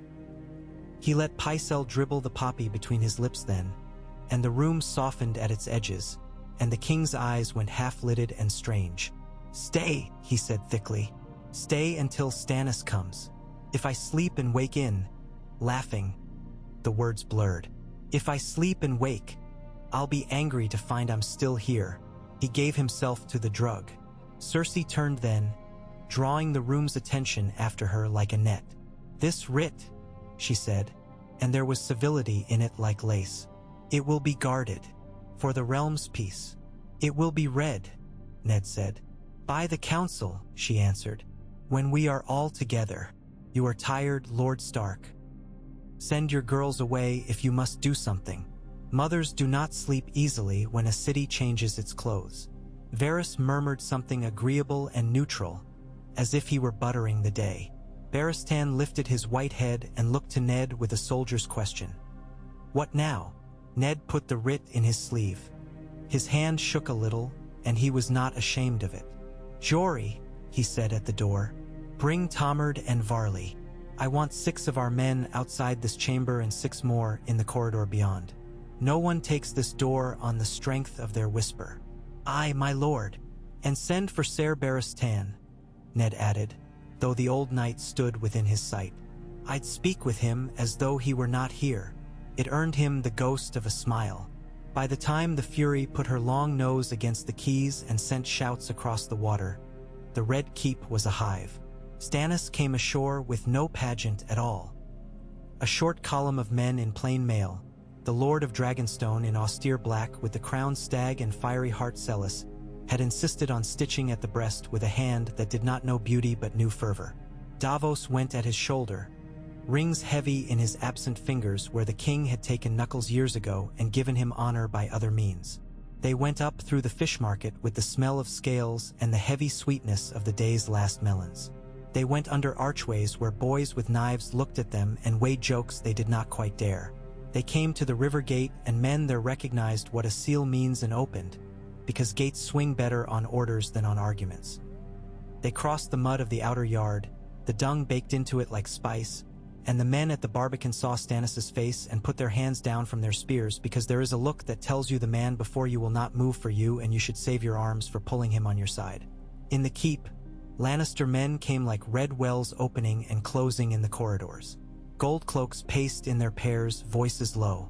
Peter Baelish presented himself in a doorway and made his mouth an O of surprise that was a coin he had spent too often to be worth much. Varys floated in behind him like a cloud of diffused intentions. Pycelle sent a boy to say that his grace slept the sleep of the merciful and must not be troubled, and Davos brushed the boy's shoulder with the back of his hand, and the child looked up as if a gull had spoken. Ned met Stannis in the passage of the Queen's Gallery. For a heartbeat they stood, 2 men born to winter in different places, and looked at one another the way 2 stags look who find they have come to the same water. Then they bowed, because the world is old and some courtesies keep it from cracking. "You came fast," Ned said. "There was wind," Stannis answered. His eyes went to Ned's sleeve as if he could see parchment through cloth. "Is he dead?" "He sleeps," Ned said. "He will not wake for you to hear him," he wrote. Davos's eyes dropped to Ned's sleeve too, but the look in them was different, half hope, half pain. "Then we'll protect the words," he said simply. Cersei was waiting. She did not make it look like waiting. She made it look as if the corridor had been built where she had chosen to stand. Jaime was with her now, all gold and height and the dangerous ease of a man so practiced at violence he can wear politeness like a new glove. Janos Slint oozed at their flank with 2 gold cloaks whose faces had learned already to be unremarkable. Barristan Selmy came to stand between the 2 parties as if he had been born to be a plumb line. "My lords," Cersei said, "the king is unwell. He will see no one." "His heir will see him," Stannis said. His mouth had the thin hardness of a drawn bow. "His heir stands before you," Cersei returned gently, and laid a hand on Joffrey's shoulder. Joffrey, who had appeared as if the page had been turned and found him already written there. The boy's chin came up. The light found the yellow in his hair and loved it. Light is a fool. Stannis did not so much as glance at him. "A writ under the king's hand does not sleep," he said. "Nor do the laws of the realm. You are queen. You are not a wall. You do not stand between a Baratheon and his brother when the king calls him to his side." "The king did not call," Jaime said pleasantly. "A raven did." His green eyes flickered to Ned, and the faintest of lines touched his mouth. "Lord Stark, I remember you teach boys that ink is as sharp as steel. But steel is steel, and men with ink on their fingers always forget it." Ned felt the pressure of the parchment against his skin. "Ser Barristan," he said, without looking at Jaime, "you've served 3 kings. Does the law of succession require that a man be loved?" "It requires that he be named or be next by the law's count," Barristan said, and the room came a degree off its hinge toward him because men in white say such things very rarely. "The king named Lord Stannis heir, before gods and men." Cersei's mouth showed the faintest ridge at one corner, as if the words had pressed a new thing upon it. "And if the king intended to undo his moment's folly upon his return? We have seen men name heirs after wine. We have seen them marry after wine. We forgive the bed. Must we keep the bride?" She smiled without joy. "We keep the king's sons. That is the custom more ancient than any parchment." "Ancient custom is a whore," Stannis said in a voice that did not rise and did not have to. "She wears what men put on her and says it was always her dress. Law is the thing that fits only one way. You may not like the cut, my lady. You will wear it." Janos Slint took a halting, calculating step. "My lords," he began. "For the peace." "For the peace," Stannis cut in. "The watch will keep its hands at its sides until the king's writ is read. Any watchman who reaches for steel before that will leave those hands at my feet." Jaime's smile deepened. "Not much. You brought a butcher." "I brought a man," Stannis said. "You've lived among your own reflection too long, Kingslayer." The word sat between them like a dropped cup. Jaime's eyes thinned, just a hair, then widened again into that agreeable mockery he wore like a favorite balm. "Call me what the singers call me. They call you other things when they need a rhyme." "Enough," Ned said, and the word had more in it than sound. It had the noise of Winterfell's yard and the silence of the godswood and a man's weariness brought to bear. "We will read the writ before the council. Now, in the presence of the king as he sleeps and with his seal touching the same table." He looked at Cersei and let himself see her at last. "If you wish to oppose the king's own words, you will do it under his roof and in the light." She had the grace to incline her head. "Of course," she said. "Of course." She turned to go and in turning gave Jaime the smallest slice of a look. Said everything men die for. They went through the halls that had learned the shape of these men's strides and were writing it into the dust. Into the chamber where the king slept and snored once, a thick sound like a sow, and then lay quiet again. The small council gathered, the fat and the thin of the city's governance, the perfumed and the plain, coin and quill and sword. Littlefinger smiled in with the last of them, apologizing to the heir for a delay whose cause he had likely caused.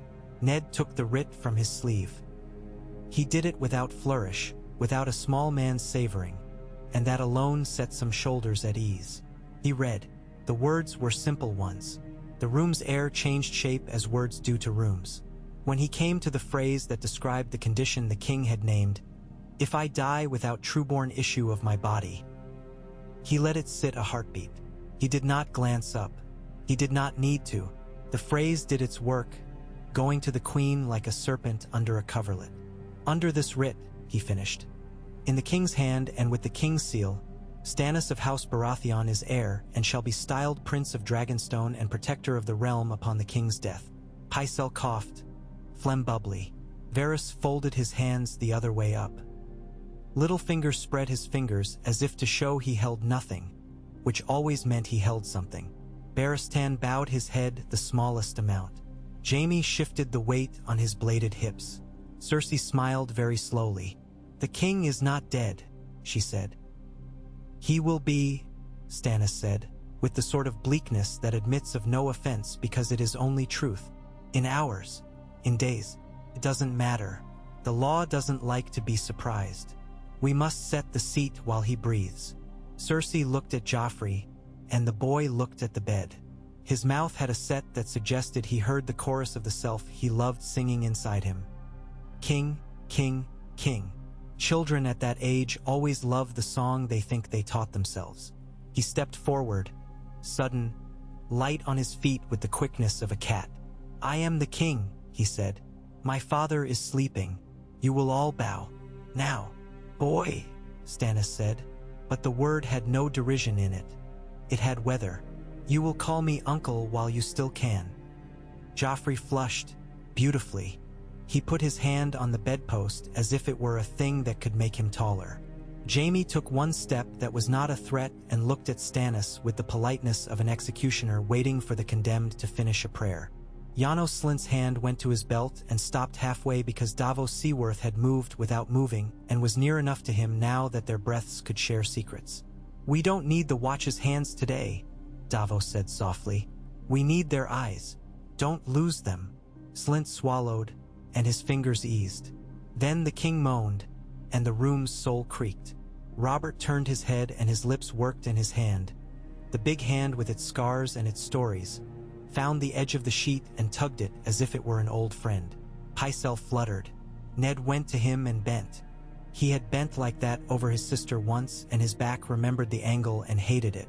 Robert's breath smelled of sweet poppy and iron. "Stark," he murmured, a sound from under a river.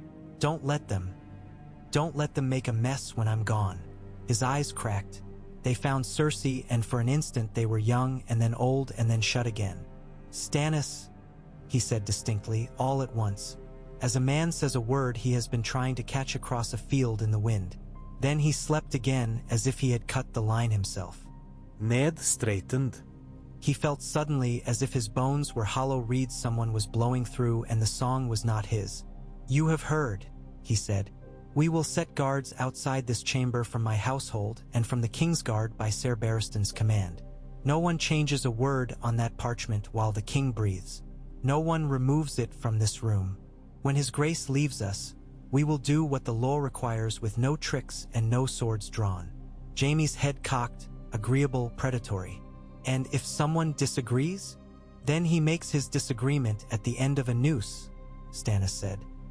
"Such plenty," Littlefinger murmured in delighted sadness. "We have princes who love law and lords who love rope. If only all problems solved themselves on such neat banquets." Cersei's smile did not change. "Guards," she said, and 2 Lannister men stepped forward as if she had summoned them from under her skirts. "Stand with Ser Barristan. The queen is the king's voice in his sleep." "The law is," Stannis said. "The law does not change bedclothes," Cersei returned, which was very nearly wit, "or wipe a fevered brow. If you will excuse me, my lords, I must plan my weeping." She left with the grace of a cat who has learned to convince birds it is only wind. Jaime went with her like laundry wrapped round a sword. Janos Slint waited to see which way the rest would turn and found himself still in place with Barristan and Davos and Ned and Stannis and Varys and Pycelle and the boy who brought Poppy and didn't know where to look. Varys eased a sigh into the room the way a man eases a cushion into the small of his back. "May I advise coolness?" he asked the heir. "There is a likeliness of heat.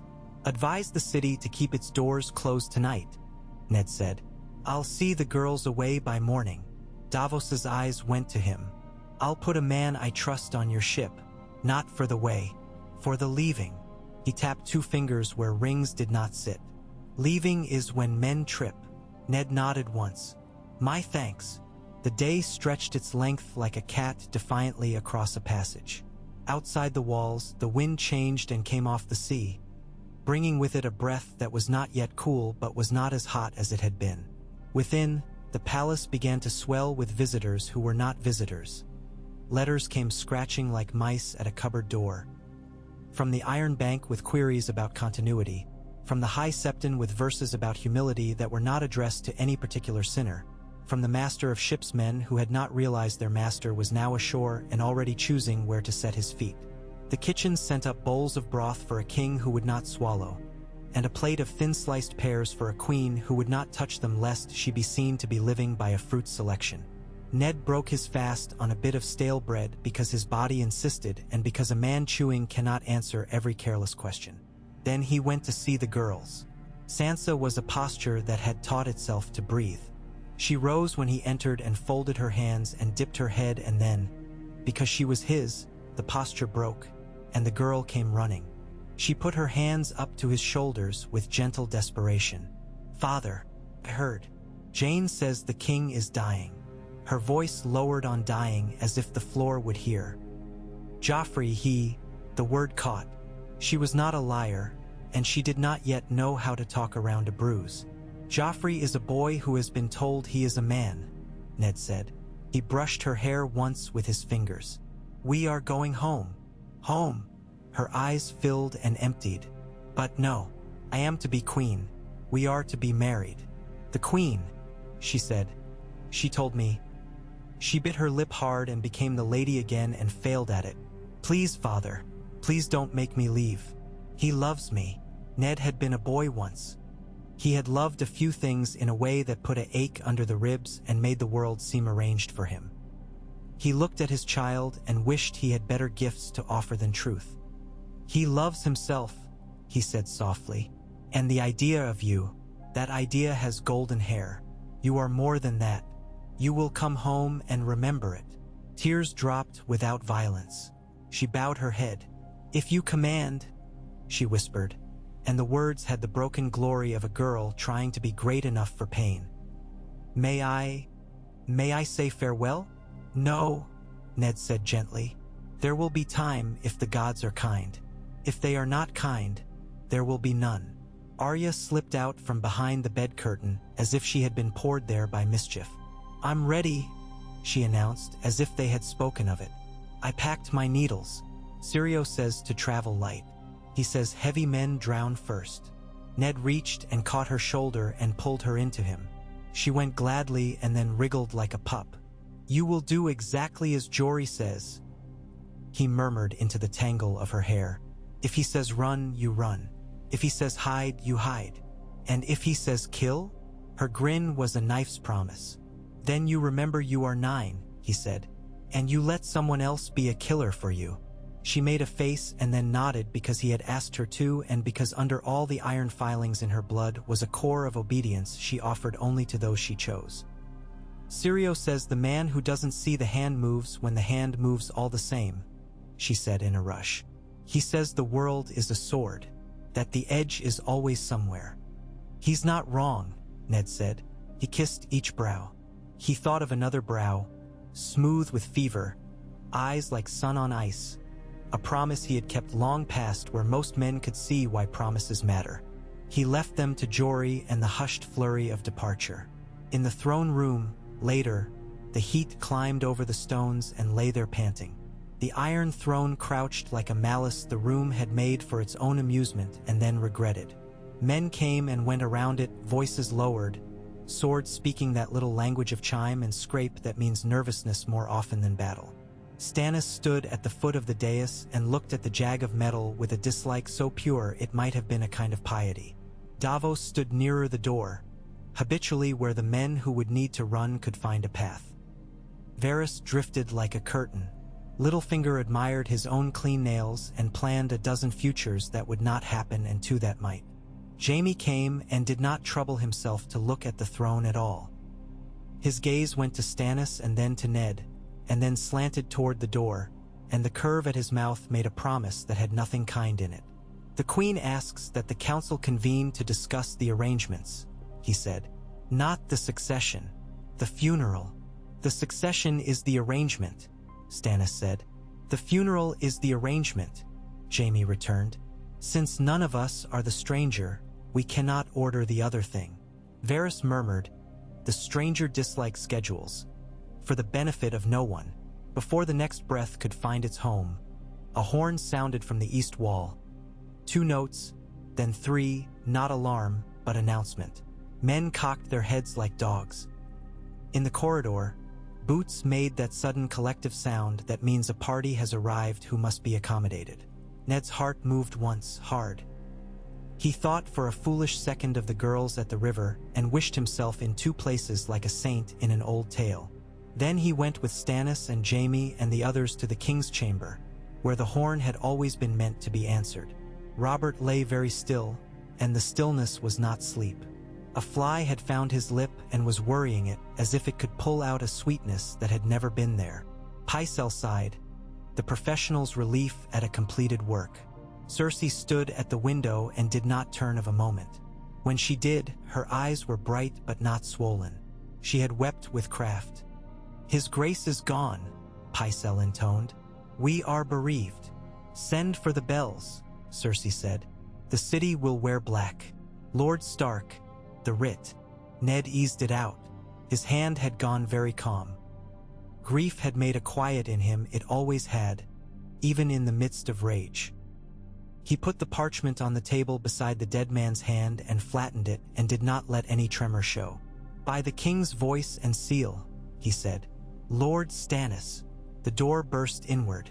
Gold cloaks, a full knot of them, with Janos Slint's gullet leading. Their faces were the sort watchmen wear when they have been promised something they cannot count. They poured into the room and then halted at the sight of Barristan Selmy, whose old body still knew where to stand to break a rush before it began, and at the sight of Stannis, who had not moved and did not now. Behind them, another sound, steel on steel, familiar and wrong. Davos's hand went to a knife he wore out of habit and not hope. "By order of the City Watch in defense of the peace," Slint said to the ceiling. "Lay down your arms."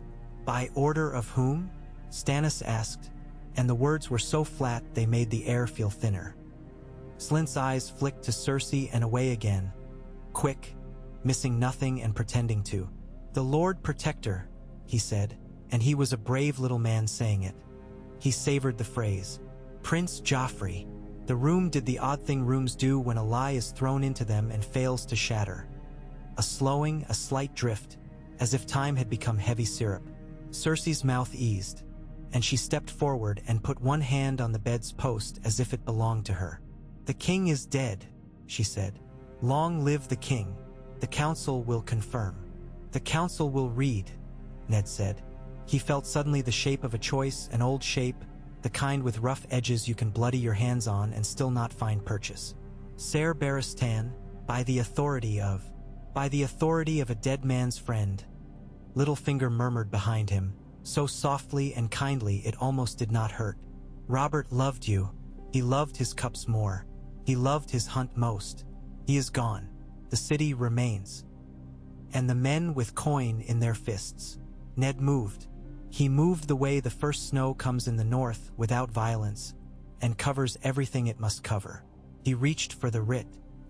He put his seal ring upon it, and then he lifted it for them to see. "By the king's hand," he said. "By the hand's seal, Stannis is heir. You will not draw steel against him in the king's chamber." He met Slint's eyes and made a quiet promise there. "You will not cut your throat with this moment." For a long heartbeat, the world held itself upright like a drunk deciding whether to sit. Then something small happened and the large thing followed. It was a Goldcloak's glance. Just that, a glance past Slint toward Jaime's glove, which had found the hilt of his sword and caressed it like a prized pet. Slint saw the glance. He remembered his promises. He remembered the weight of coin and the whisper of power's breath on his ear. He chose. "Take them," he said hoarsely. Jaime moved like a drawn line. Barristan moved like winter ice breaking. Stannis did not move at all. He did not have to, because 3 of his men stepped in a way Ned had seen before in hard places, turning a doorway into a knot. Davos turned his knife in his hand so the light did not touch it and then let it go, because a knife in such a room was only a way to die with pride. Ned had thought he would meet this moment in fire. Instead, he met it with something close to exhaustion. "Jory," he said to a memory, "get them out." But Jory was not there. Jory was at the river with 2 girls who were 2 lines of his heart written in different inks. The thought steadied him and wounded him both. "Hold," Stannis said. It was not loud. It was the punishing tone of a schoolmaster. Men halted because something in them had learned as boys to hate that tone and obey it. Slint's eyes jumped. Jaime's sword was bare a thumb's breadth and then slid back home because sometimes even arrogance enjoys a new taste, and Stannis had always been new to him. "Ser Barristan," Stannis said, "you are sworn to the king. You heard him name me. You heard his writ read. Do your duty." A lifetime rode up into Barristan Selmy's shoulders. He had failed Aerys. He had served a usurper because a realm must be served. He had watched good men die of other men's honor, and bad men live by other men's discretion. He could taste, in that room, the weight of one more right thing that would cost blood. He stepped to Stannis' side and drew his sword. It made a sound like a decision. Janos Slynt wet his lips. "You old fool," he said, but it was mostly for himself. He lifted his hand. Cersei, very gently, placed hers upon his sleeve. "Not here," she said. Her eyes were on the dead king. "Not now. We will have the throne room for it, with witnesses. We will give the city the teat to suck so it does not chew its own tongue." Slynt's hand shook and then lowered. The gold cloaks did not sheath their swords because they had not yet bared them. This was their talent. They always arrived at the moment after. Jaime smiled, disappointed and alert, and set his hand back upon his hip. "Then we walk," Stannis said. They walked, out of the chamber of the dead man and into the corridors that had been waiting to drink this. Down into the great hall where the throne stared with all its little eyes. Men ran ahead of them to lay tongues to ears. By the time they had crossed the yard, the hall had filled. Banners had sprouted like weeds. The air had the sharp smell of too many bodies and the dull smell of expectation. Varys had arrived before them in a manner known only to Varys. Littlefinger arrived exactly behind them, so he could be seen to be with the tide if the tide proved right. Cersei ascended 3 steps and turned.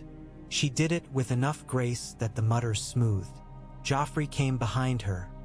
His beauty was a taunt. He stopped 1 step lower and stood so straight you could have drawn a taut string from crown to heel. Pycelle huffed and fluttered. Slynt eased his men into the shadows and into the light both, as if placing hands around a jug. Ned stood with Stannis.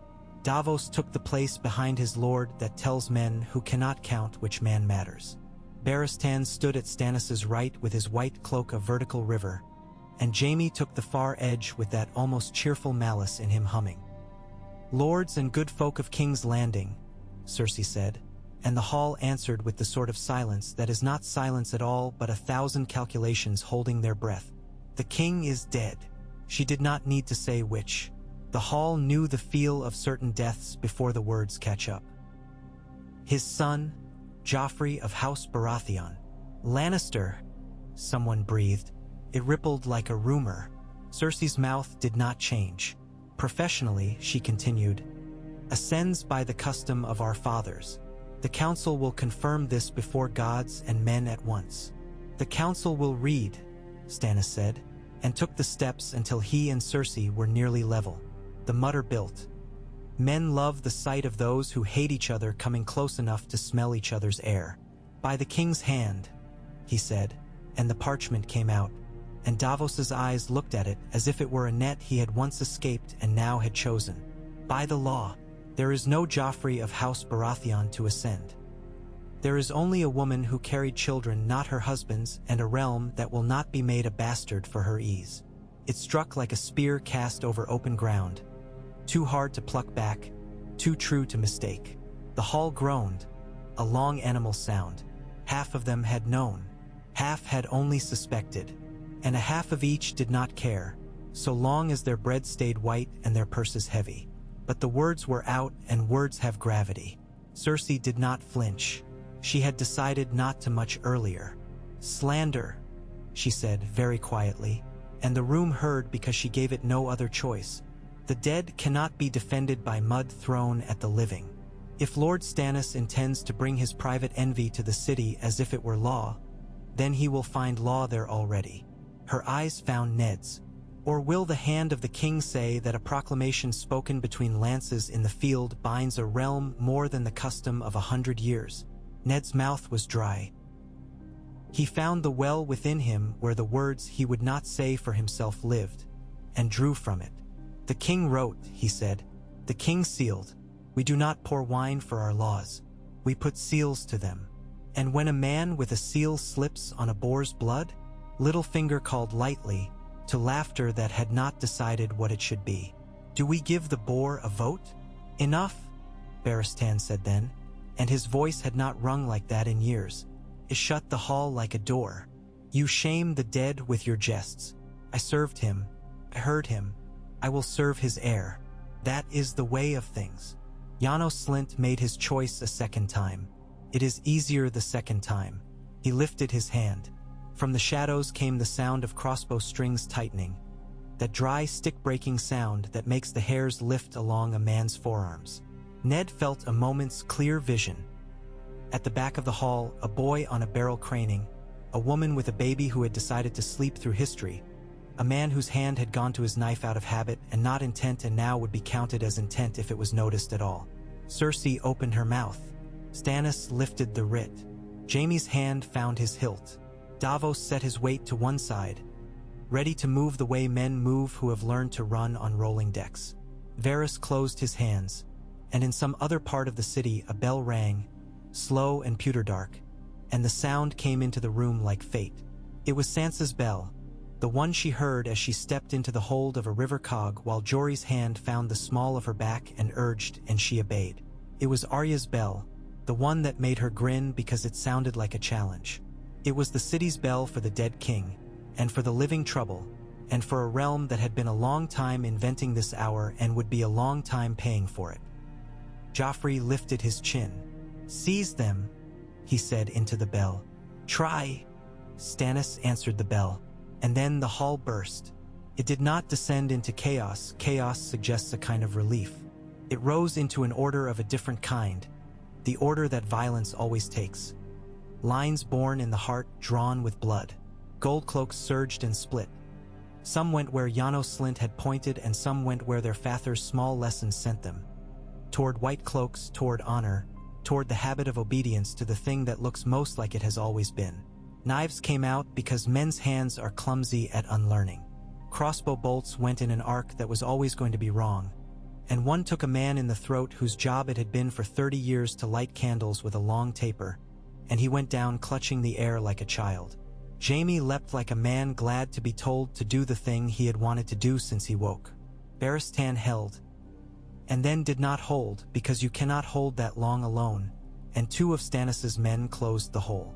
Davos had a boy by the collar for an instant and flung him aside because the boy was in the way of the thing that brought death with it. Ned did not draw.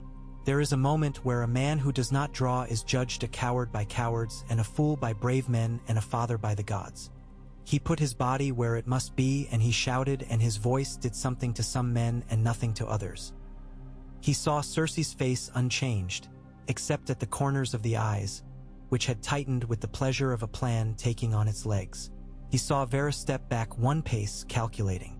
He saw Littlefinger vanish like a coin palmed at a fair.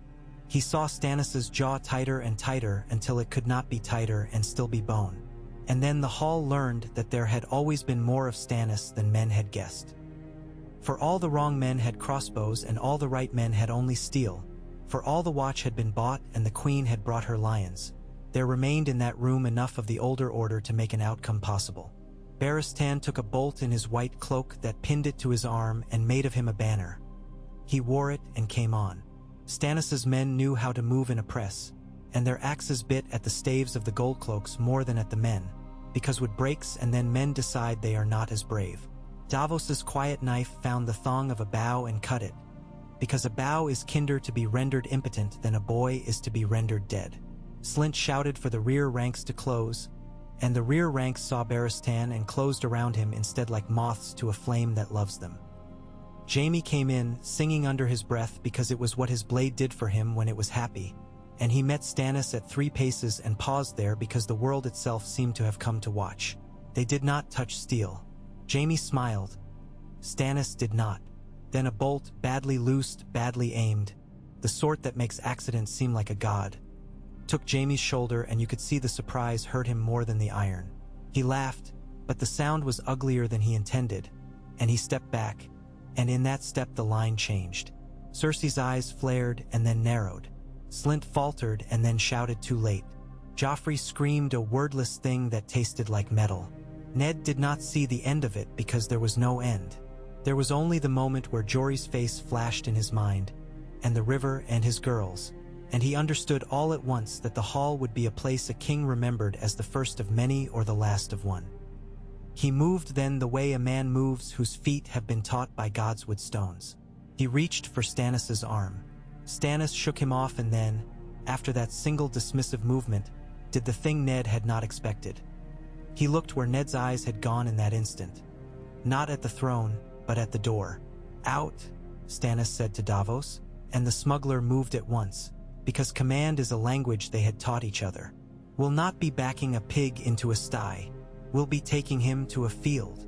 He raised his voice, and when Stannis raises his voice, men recognize their fathers in it and obey or defy for the rest of their lives. "Fall back, by ranks." Barristan understood. He turned his back, the bravest thing a man can do in such a place, and faced the oncoming gold cloaks with his shoulder. His white cloak dragged like a wound. He moved without hurry.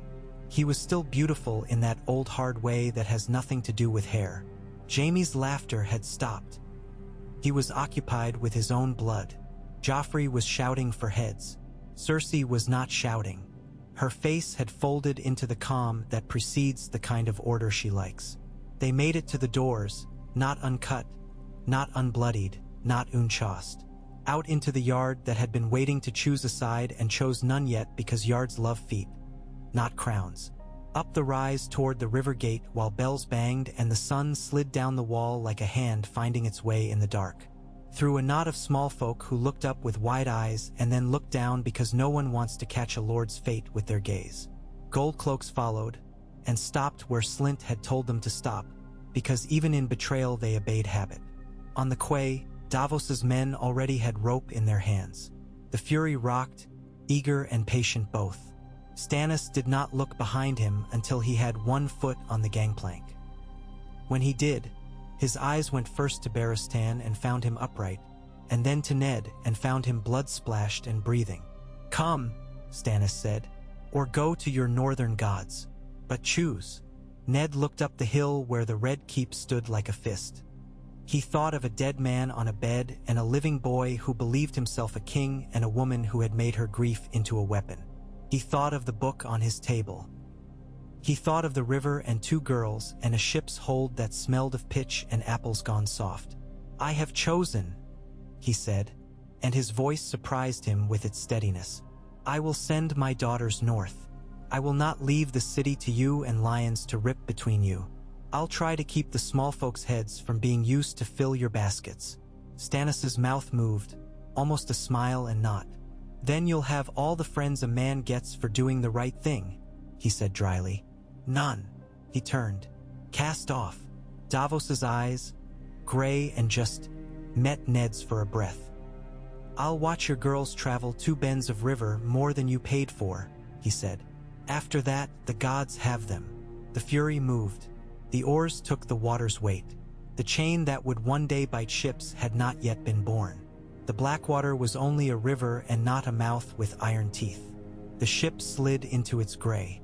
Shouts hit the air and broke like thrown clay jars. On the hill, the bells tolled and tolled and tolled, and the city began to learn the new shapes it would wear. Men ran toward wine. Women ran toward windows. Children ran toward anywhere that promised a story. Ned turned from the quay and from the river, and his knee hurt him and his heart did, and he let both live.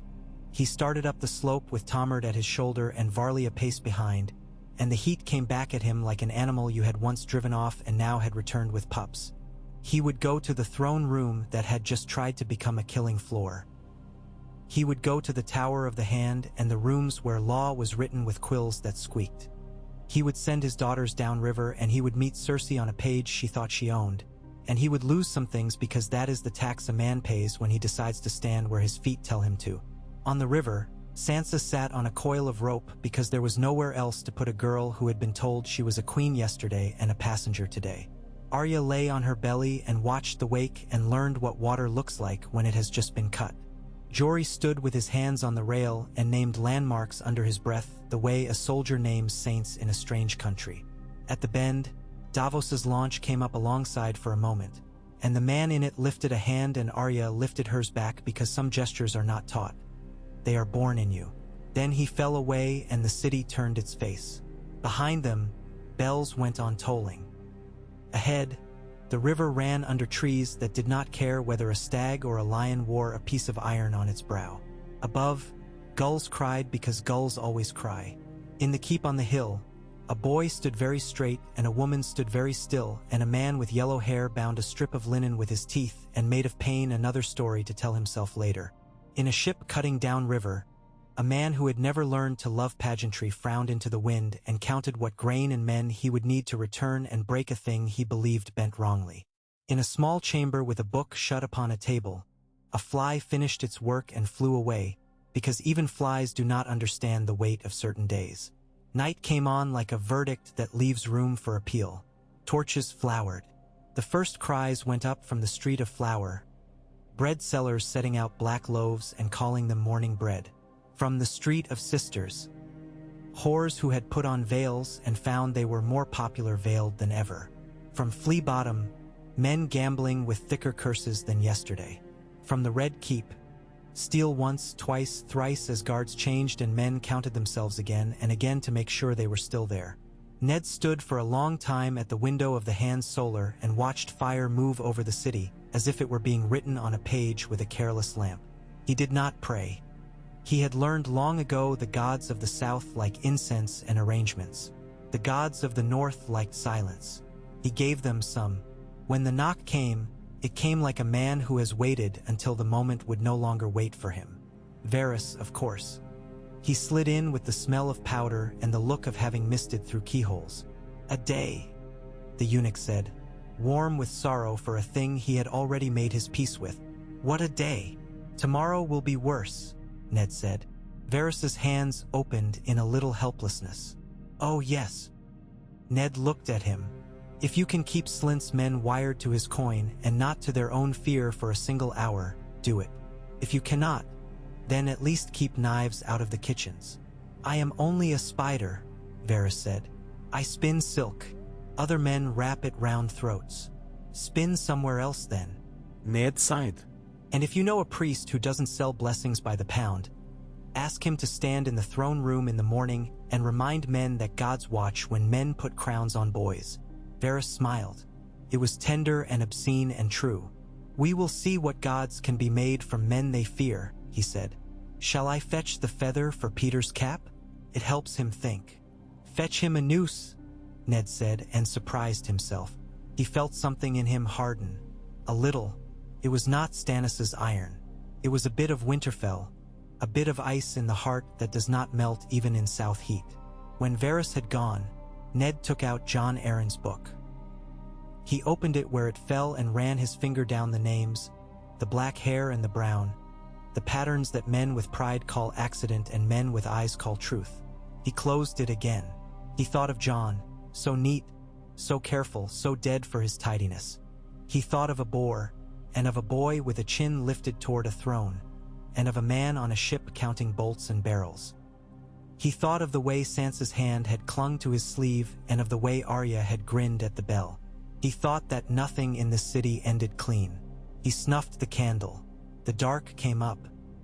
He lay down in it and listened to the Red Keep breathe, slow and troubled. He laid the writ under his pillow like a peasant lays a blessed relic.